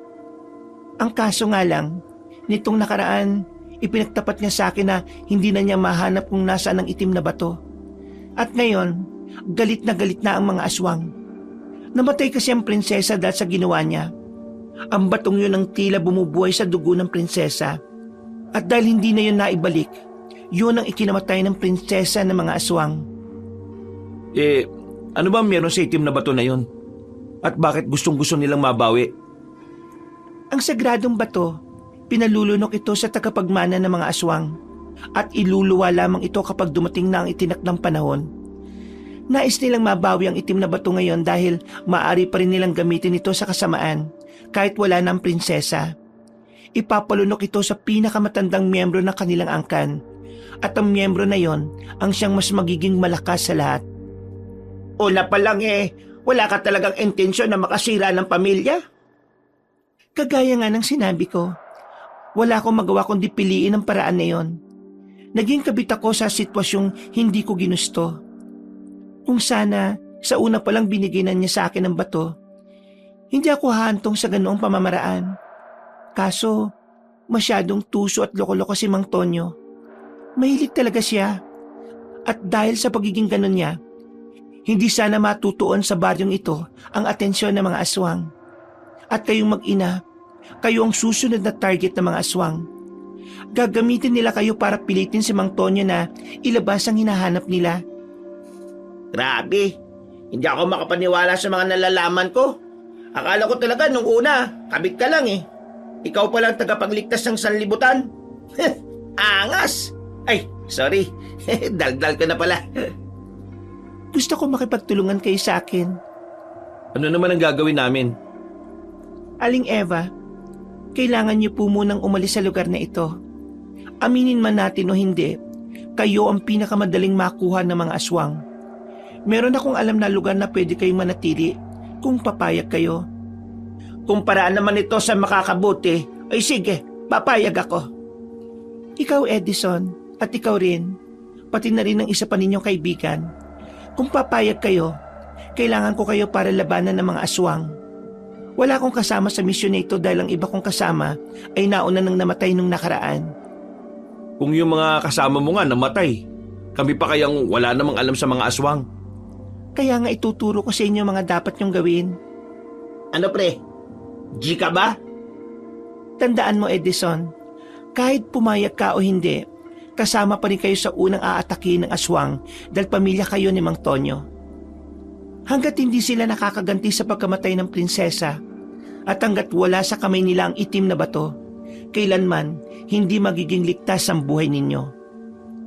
Sabihin mo nga sa amin, gaano ba kalakas sa mga aswang na yan? Sino bang pinuno nila? Ang pinuno nila, hindi rin pangkaraniwan. Si Damaso, isang aswang na may 2 katauhan. 2 katauhan? Paano yun? May mga oras na isa siyang ermitanyo. Hindi mo aakalain na aswang siya. Pero ang totoo, isa siyang mabangis na aswang. Ayon sa pagkakaintindi ko, may parang demonyo sa loob ng katawan niya at kapag nabubuhay yun sa katauhan niya, ay agad siyang nagiging aswang. Yung sinasabi mo bang ermitanyo yung may hawak na mahabang tungkod? Mahaba rin ang bigote at balbas. Tapos, malalim magsalita? Oo, siya nga. Paano niyo nalaman? Una na namin siyang nakausap. Binigyan niya nga kami ng babala Mabait ba talaga siya kapag ermitanyo siya? Mabuti siya kapag ermitanyo katauhan niya. Parang normal na tao na malalim ang pagkakaunawa sa mga bagay-bagay. Pero kapag nabubuhay ang dyablo sa kalooban niya, dito na siya nagiging aswang. Hindi niya kontrolado ang bagay na yon. Kaya nga, hindi siya tinuturing na pinuno ng mga aswang dahil hindi niya kontrolado ang sarili niya. Pero kung iisipin, siya ang pinakamabangis, kaya siya ang pinuno. Kapag nakausap natin yung matandang yun na ermitanyo ang katauhan, paslangin na kagad natin. Hindi natin magagawa yon. Kahit ermitanyo ang katauhan niya, kapag may nagtangka sa buhay niya, bigla-bigla na lang siyang nagiging aswang. Kumbaga, kapag nararamdaman ng dyablo sa katawan niya ang panganib, kusa siyang lumalabas para protektahan ang sarili niya. Tama. Kaya hindi natin pwedeng paslangin si Damaso sa ganung estado. Kailangan talaga natin siyang labanan kapag siya ay nasa estado ng pagiging aswang. Isang malalim na buntong hininga na lamang ang nagawa ni Edison. Sa puntong ito ay unti-unti na siyang naliliwanagan. Unti-unti na ring nawawala ang inis niya sa dalaga. Sa harapan ng salangan ay nakita niyang nag-uusap si Aling Eva at si Sonia. Humingi ng paumanhin si Aling Eva at ganoon din naman ang dalagang si Sonia. Matapos yun, siya naman ang lumapit. Sonia, gusto ko lang humingi ng paumanhin sa lahat ng mga nasabi ko. Hindi ko talaga alam kung ano ba talaga ang mga nangyayari. Naintindihan ko naman. Wala naman akong sama ng loob. Nahiya pa nga ako kasi nasira ko ang pamilya ninyo. Si tatay ang tunay na sumira ng pamilya namin. Dahil hindi siya nagbabago At hindi rin naman ikaw ang tunay niyang kabit, kundi yung sinasabi mong prinsesa ng mga aswang. Pero kahit na, naging dahilan pa rin ako ng gulo. Kaya naman sa laban na ito, susubukan kong gawin ang lahat ng makakaya ko para makabawi. Kung sakaling mapaslang nila si tatay ngayon, itutuloy pa rin ba nila yung paghahanap sa amin ni nanay? Brutal ang mga aswang. Hanggat buhay ang angkan ninyo, hindi sila titigil. Lahat ng kadugo ninyo, idadamay nila. Magsisimula yun sa inyo. Naramdaman na lamang ni Edison ang kilabot na mabilis na dumaloy sa kanyang buong sistema. Dahil dito, mas lalo siyang nagkaroon ng dahilan para magkaroon ng kaalaman sa pagpaslang sa mga aswang. Alam niyang yun lang ang tanging paraan para maprotektahan niya ang kanyang ina. Hanggang sa oras ng kanilang pagtulog, iniisip pa rin ni Edison kung papaano nila tatalunin ang mga aswang. Edgar, bukas maaga tayo Babalikan natin si Dada. Papayag naman kayang sumama sa atin yun? Siguro. Hindi ko alam. Sana. Ako kasi, desidido na ako Minsan lang ito mangyayari sa buhay natin. Kumbaga, parang opportunity to. Pambira ka. Ano to, trabaho? Mapanganib to, baliw. Baka akala mo, naglalaro lang tayo Natawa na lamang si Edison sa sinabi ng kanyang kaibigan. Mga ilang sandali lang din ay naramdaman na rin niya ang antok dahil sa halos 2 araw na walang tulog. Mahimbing ang tulog ng binata. Pero pagsapit ng umaga, dito na muling nanumbalik ang kanyang kaba sa kalooban niya. Pre, mukhang nanggaling nga talaga rito yung mga aswang kagabi sa baryo natin Tingnan mo yung simento May mga patak ng dugo. Nung umagang yun ay kararating lang ng 2 sa baryo nila para sunduin si Dada. Bumungad na kagad sa kanila ang mga bakas ng dugo, mga tsinelas na naiwan sa kalsada at mga bakas ito ng kaguluhan. Sa paglalakad nila, narinig din nila ang mga tsismosa na pinag-uusapan si Mang Tonyo. Ayon kasi sa mga yon, namataan nila si Mang Tonyo na may daladalang baril. At sabi pa nga nito, hinabol na naman daw ito ng aswang. Ang tagal mamatay na masamang damo, no? Baliw, tatay mo pa rin yun, no? Wala akong tatay na kagaya niya. Tara na nga, puntahan na natin si Dada. Binilisan na lamang nila ang paglalakad hanggang sa makarating na nga sila sa bahay ni Dada. Nilapitan naman sila agad ng binata. Kita kagad nila ang pasa nito sa ilalim na mata. Oh, ano nangyari dyan? Black eye yan ah. Mukha ka ng panda, pre. Baliw! Narito si tatay, baka madamay pa kayo. Ano, binugbog ka ng tatay mo? Gusto mo, bigyan na natin yung tatay mo eh. O ano? Bigyan ng alin? Nang suntok na chocolate flavor. Buang! Halika, sumama ka sa amin. Teka, saan ba tayo pupunta? Eh kaysa mamatay ka sa bugbog ng tatay mo, mamatay ka na lang na may saysay. Ha? Pinagsasasabi mo? Mama ka na muna. Daming satsat eh. Sa pilitan nilang hinila si Dada palayo sa bakuran nito. Gumilid sila at napatingin pa sa paligid kung may ibang nakakarinig.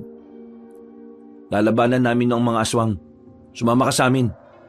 Ha? Lalabanan ng alin? Aswang? Oo. Yun lang talagang paraan, pre. Para hindi na sila manggulo dito. Huh, ibang na ba kayo? Paano nyo kakalabanin ng aswang eh? Takot na takot nga tayo nung hinabol tayo, di ba? Meron tutulong sa atin. Tutulong? Talaga?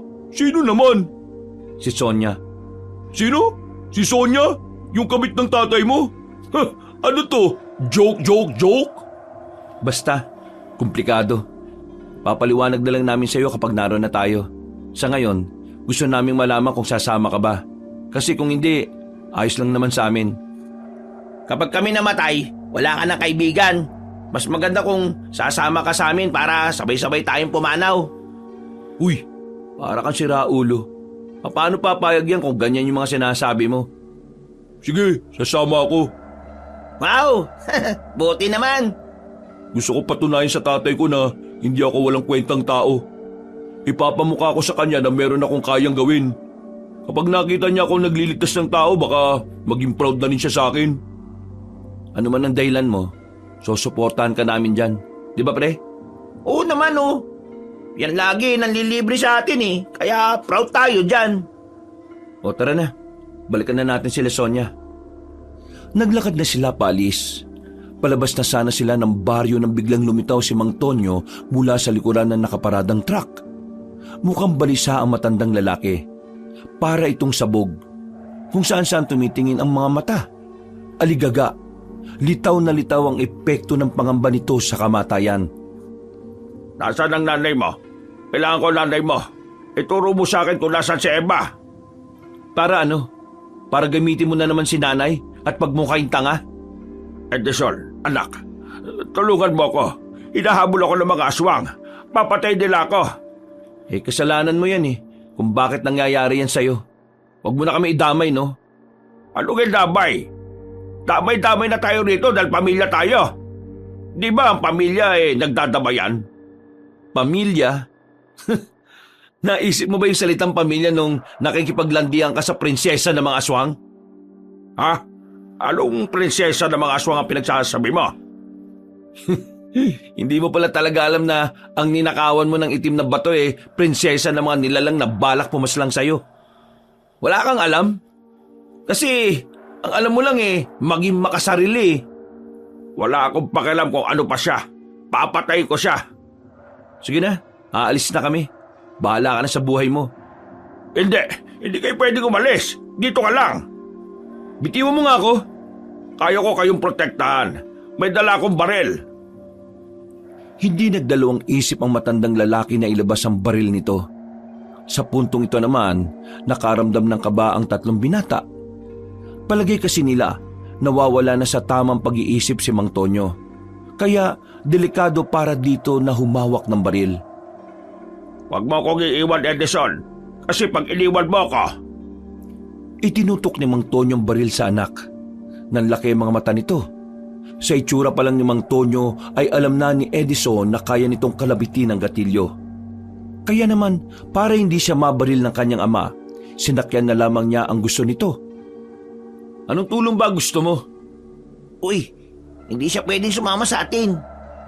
Antonio, ibaba mo muna yung baril na yan para makapag-usap na maayos. Kailangan ko makita si Eva. Kailangan ko siya. Kapag kasama ko siya, pakiramdam ko, ligtas ako eh. Dalhin niyo ako kay Eva. Sige, dadaling ka namin kay nanay. Pero sa isang kondisyon. Ano kondisyon? Ibigay mo sa akin ang baril na yan.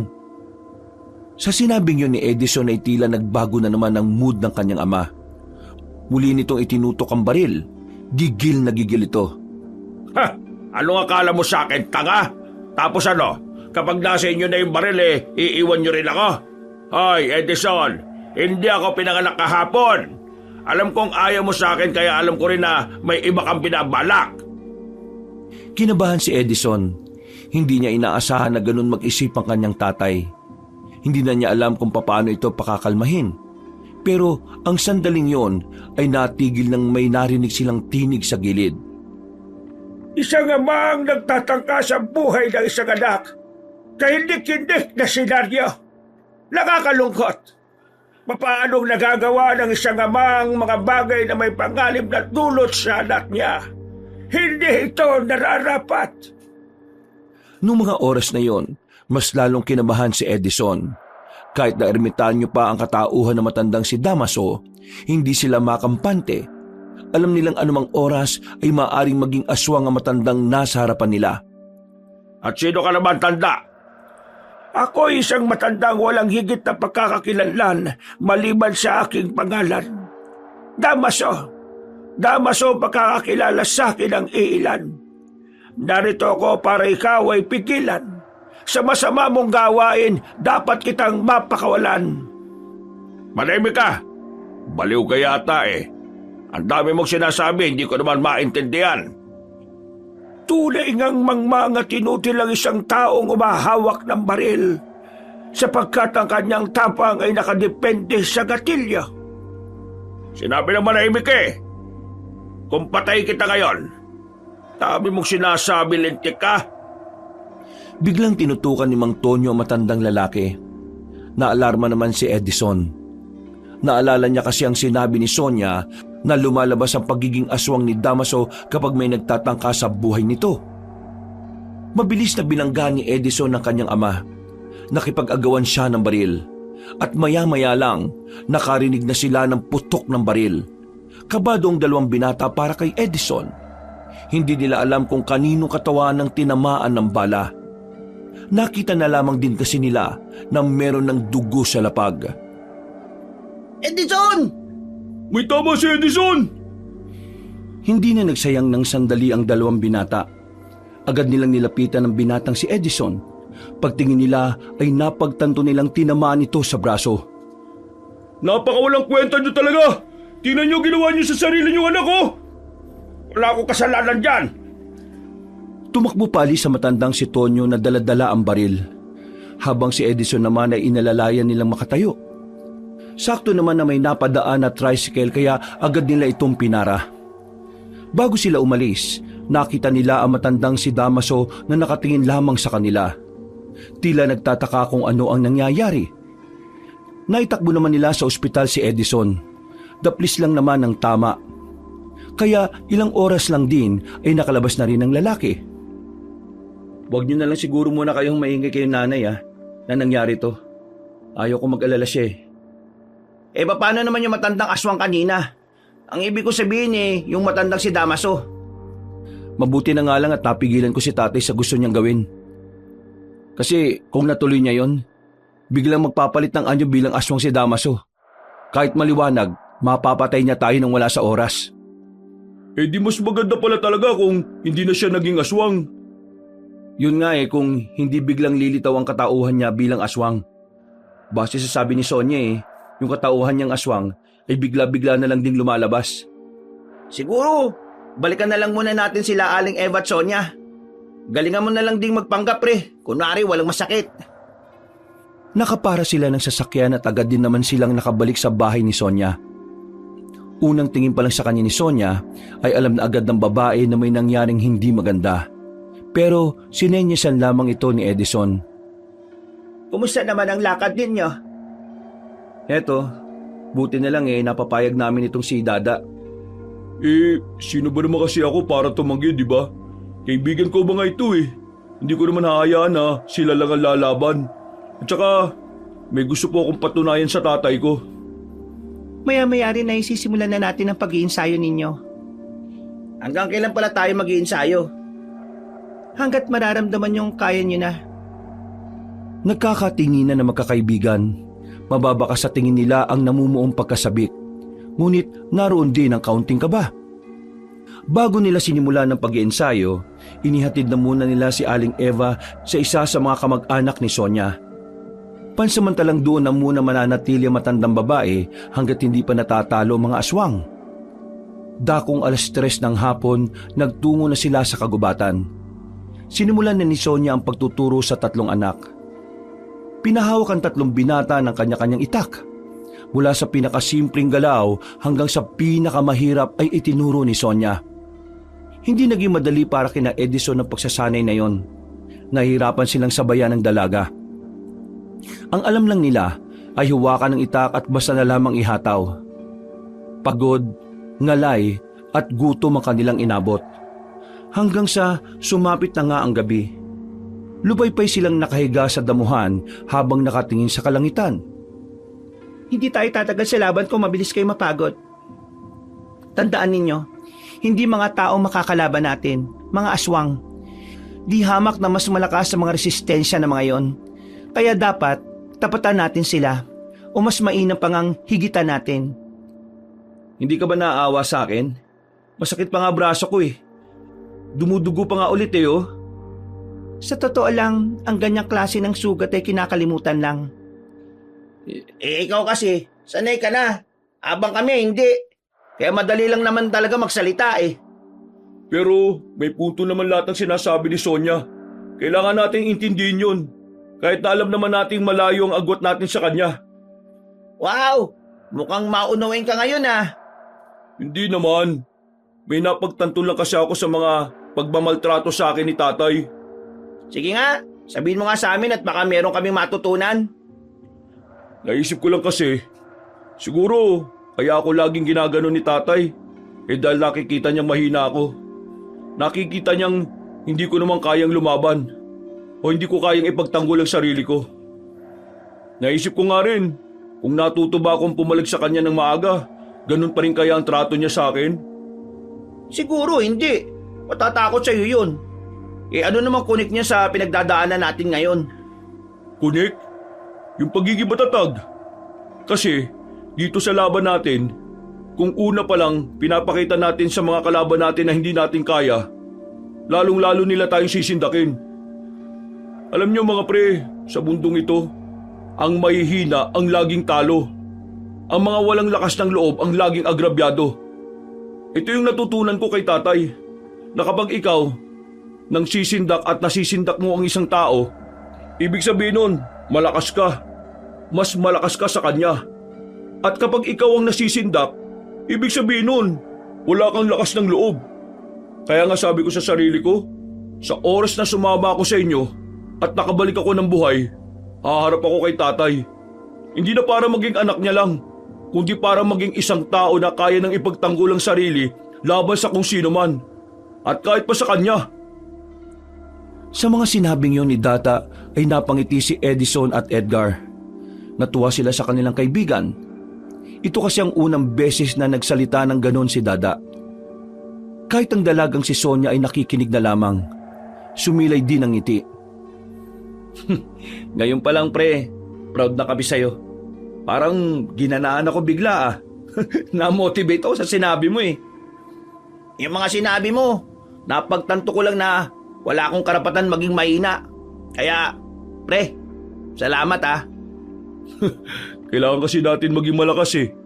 Hindi lang naman sa laban na ito, pati na rin sa totoong hamon ng buhay natin. Pumalakpak ang dalagang si Sonia. Napabangon naman ang tatlo at napatingin sa dalaga. At dahil dyan, itutuloy na natin ulit ang pagsasanay. Ha? Pero gabi na. Susulitin natin ang mga oras na wala pang mga aswang. Pampira naman oh! Napapakamot na lamang sa ulo si Edison at Edgar. Kahit na ginabi na sila ay sinika pa rin nilang pag-aralan ng mga itinuro sa kanila ni Sonia. At ang pagsasanay na yon ay nasundan ng nasundan. Umabot na sila ng 2 linggo at sa mga araw na nakalipas, tila wala ring namata ang mga aswang sa kanilang lugar. Bagay na naging pabor sa kanila para mas magkaroon pa sila ng oras sa kanilang pag-iensayo. 2 linggo na rin pala. Mamimiss ko na si nanay. Ang sabi naman ni Sonia, nasa maayos na makalagayan ng nanay mo eh. Isipin mo na lang na malayo naman siya sa kapamakan. Nung mga sandaling yon ay nasa bungad sila ng kagubatan. Hinihintay nilang dumating ang dalagang si Sonia. Pero makakalahating oras na silang naroon ay hindi pa rin nila nasisilayan si Sonia. Kaya naman naisipan na lamang nilang balikan ang dalaga sa bahay nito. Sa malayo pa lang, natanaw na nila ang mga aswang na nakapalibot sa bahay ng babae. Nagtago na muna sila sa gilid at nagmasid. Wala ang matandang si Damaso. Kaya naman agad na rin silang humanap ng tamang pagkakataon para makaatake. Siguradong nasa loob si Sonia. Kailangan na natin siyang matulungan. Mukhang dito na yata masusubukan ng mga natutunan natin ah. Ito, gamitin natin to. Oh, ano naman yan? Gasera na kapag sinindihan mo at inihagis, sumasabog. Walang pinalagpas na sandali ang tatlo. Sinindihan nila ang 3 gasera.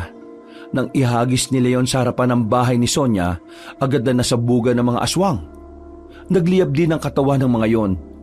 Sinamantala nila ang pagkakataon na makalapit. Pinagtatataga nila ang mga aswang na nakaiwas sa pagsabog. Dahil sa kanilang ginawa, nagkaroon ng pagkakataon ng dalagang si Sonia. Ayos ka lang ba, Sonia? Ayos lang naman ako. Magaling ang ginawa nyo.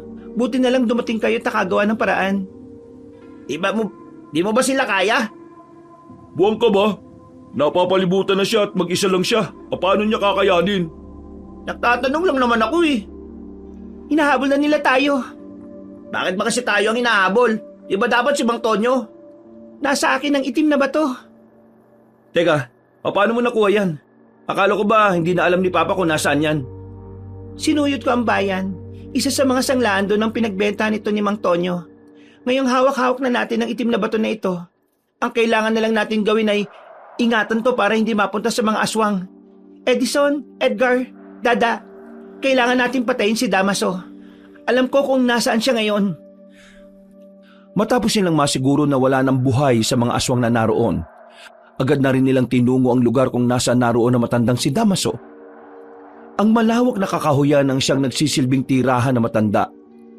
Inabutan nila yun na nakaupo sa malaking bato sa harap ng kubo nito. Tila alam na matandang lalaki ang kanilang pagdating. Mga kaibigan mula sa baryo, ano at nandito kaya? May kailangan ba kayo sa akin? O may kailangan lang kayong sabihin? Narito kami para pigilan ng napipintong kasamaan ng mga aswang. Kasabaan ng mga aswang? Ang mga mababangis at pambihirang nilalang? Anong may tutulong ko para sa inyong nais gawin? Mukha yatang naparito kayo dahil may ugnayan ako sa inyong layunin. Kailangan mo lang mawala sa mundong ito, Damaso. Binibini, tila yata iba ang mga sinasabi mo. Ako ay nagugulumihanan sa iyong sinasabi. Ako ay binabagabag ng mga salitang iyong pinakakawalan. Maaari mo ba akong bigyan ng mas malinaw na kahulugan?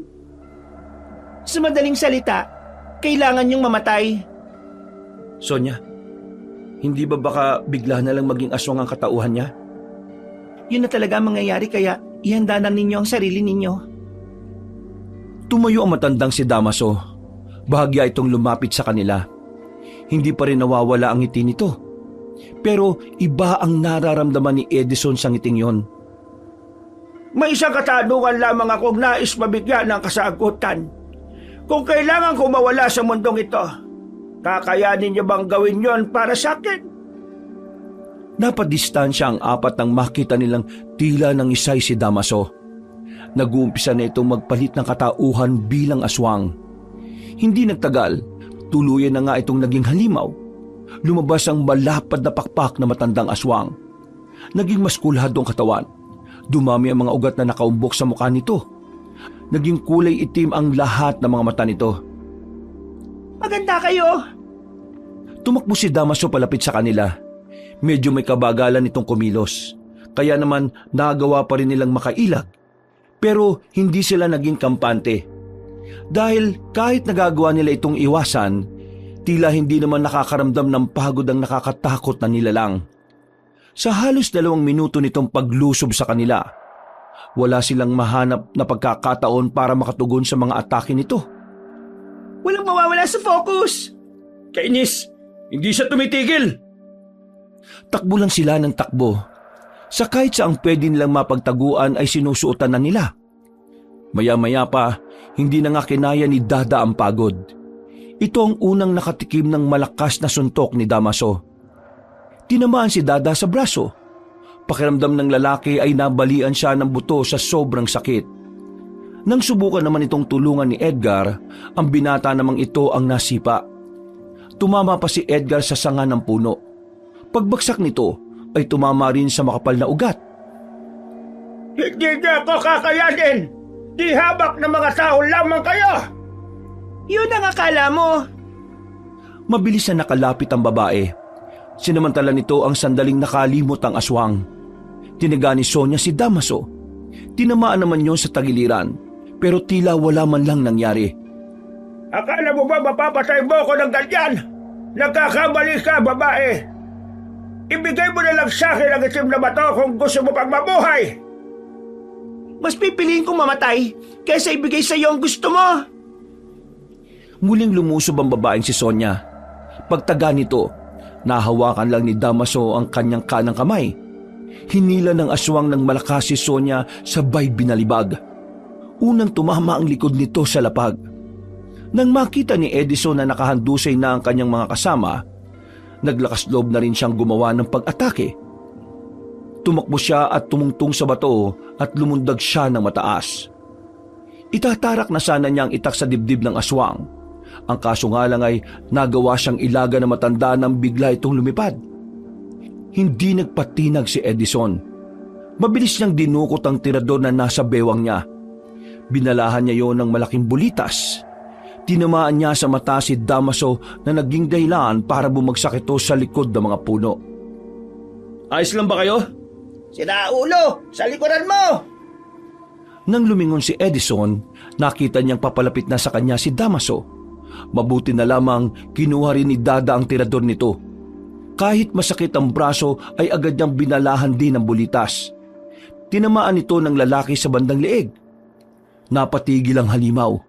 Si Sonia naman ang nakakuha ng tamang pagkakataon. Mabilis na tumungo ang babae sa likuran ni Damaso. Pinagtatataga niya yon ng ilang beses. Dahil doon, napilitang lumayo muna ang aswang. Biglang hiningal si Damaso. Inakala na nilang nakakalamang na sila sa laban dahil doon. Pero nangamba sila nang marinig nilang tumatawa lang ang matandang aswang. Sira ulo yata yan ah! Hindi pa rin sapat. Kailangan natin na mas tapangan pa. Iandaan niyo ulit ang mga sarili ninyo. Nakita na lamang nilang nangingisay-ngisay na naman si Damaso. Kaya bago pa makapagpalit yun ng bagong anyo, sabay-sabay na rin silang lumapit doon. Pero biglang lumipad sa itaas ang aswang. Hindi niyo ako matatalo! Lumipad pa ibaba ang aswang. Sa muli nitong pag-atake sa kanila, tinamaan na nito si Edison. Tumilapon ng binata. Nasugatan pa ito sa hita dahil sa mahahabang kuko ng kanilang kalaban. Agad din namang kumilos ang dalaga. Nakipagtagisan ito sa aswang. Pero sa puntong ito, tila mas bumilis na si Damaso. Hindi ito gaya ng una nilang nakalaban. Huwag kang lalapit. Dada! Wag! Hindi nakinig ang binatang si Dada sa sinabi nila. Tumuloy pa rin ito kahit nakitang-kita ito ni Damaso. Pagtaga ni Dada ng itak, nahawakan ni Damaso ang kamay ng binata. Iniangat ito sa ere. Mang kay Dada itatarak ang itak, pero nakabangon na pala si Edison. Tinira niya ulit ng tirador ang aswang. Tinamaan naman yon sa sentido kaya nakaramdam yon ng pagkahilo. Pero dahil sa ginawang yon ni Edison ay nadagdagan lamang ang galit ng kanilang kalaban. Nakalapit agad si Damaso kay Edison. Hinawakan ng aswang ang binata sa hita at saka pinaghahampas sa katawan ng puno. Sinunod naman ito si Dada na agad din namang nawala ng malay nang tumama ang ulo sa lapag. Si Edgar naman ay nakalmot sa binti, dahilan para mahirapan niya itong makatayo. Ang natitira na lamang na nakatindig noong mga puntong yon ay si Sonia. Kahit ang dalaga na sanay na sa mga ganoong laban, tila bigla na lamang ding nakaramdam ng kaba. Ibigay mo na sa akin ang itim na bato para wala ng buhay na mawala ngayong gabi! Kung gusto mo makuha ang itim na bato, kailangan mo muna akong patayin. Talagang sinasagad mo ang pasensya ko, ha? Sabay na umatake ang isa't isa. Pagkalmot ni Damaso, nagawang makailag ng babae. Nakita ito ng tamang pagkakataon para itarak ng itak sa tagiliran ng aswang. Nagawa niyang puruhan ang kalaban niya. Pero naramdaman na lang din niya na meron na rin siyang sugat sa braso. Hindi niya namalaya na natamaan din pala siya. Laylay na ang kanang braso niya. Kaliwa na lamang ang magagamit niya na kung saan hindi siya sanay gamitin. Pero wala nang nagawa si Sonia. Sa isip niya ay kailangan na niyang isugal ang kanyang tsansa na meron siya. Hindi ako papayag na pagharian ninyo ang probinsyang matagal na naming inaalagaan. Mapikit ang! Muling lumusob ang matandang si Damaso. Pero sa pagkakataong ito, nakakuha na ng tamang pagkakataon ng dalaga. Nagawa niyang ilaga ng pagdakma sa kanya ng aswang. Nang mawalan ng balance si Damaso, ay saka na niya itinarak sa bandang likuran ng itak. Paghugot niya ay humarap na naman sa kanya ang matanda para sana makaganti. Pero itinarak naman ni Sonya ang itak sa kaliwa nitong dibdib. Hindi pa nakontento ang dalaga. Mas lalo pa niya itong ibinaon. Nang sumuka na ng dugo ang matandang si Damaso, ay agad na niyang hinugot ang itak. Oo nga't mas malakas ka sa mga tao. Pero nakalimutan mo yata na kung ano ang kapasidad ng isang tao. Masyado mong tiningnan sa mataas na paraan ang sarili mo. Nang mapahiga na ang matanda, unti-unti itong bumalik sa dating anyo. Nakita nila matandang Damaso sa matinong katauhan. Maraming salamat. Sa wakas, ako ay matatahimik na. Kasabay ng pagkawala ng aking buhay ay ang pagkawala ng sumpa sa aking katauhan. Ikinararangal kong kayo ang nakapaslang sa isang kagaya ko. Tuloy nang nalagutan ng hininga ang matandang aswang. Sa wakas, nanalo tayo. Naipanalo natin ang laban. Natawa na lamang ang binatang si Edison habang nakahiga pa rin. Matapos ang laban na yon, agad naman silang binigyan ng paunang lunas para sa kanilang mga sugat at bugbog sa katawan. Ang tatlong binata ay kinilala ng mga manunugis na angkan ni Sonia. Yun nga lang, hindi na ipinagpatuloy ng tatlo ang pagiging manunugis. Mas pinili nilang mamuhay ng tahimik. Samantala, nakabalik na rin ang matandang si Eva. Muli silang nagsama ni Edison at ang matandang si Tonyo naman nalulung na sa ipinagbabawal na gamot. Nakalaunan ay nakulong na rin. Isang araw, Eto, tikman nyo na itong tsaa na ginawa ko. Mabisa yan para mas madaling maghilom ang mga sugat ninyo. Maraming salamat sa inyo, lalo na sa inyo, Aling Eva. Maraming salamat sa tiwala. Ay nako, wala naman yon. Malaki rin naman ang utang na loob ko sa inyo. Kung hindi dahil sa inyo, baka wala na ako. At baka hindi ko na nakasama ang anak ko.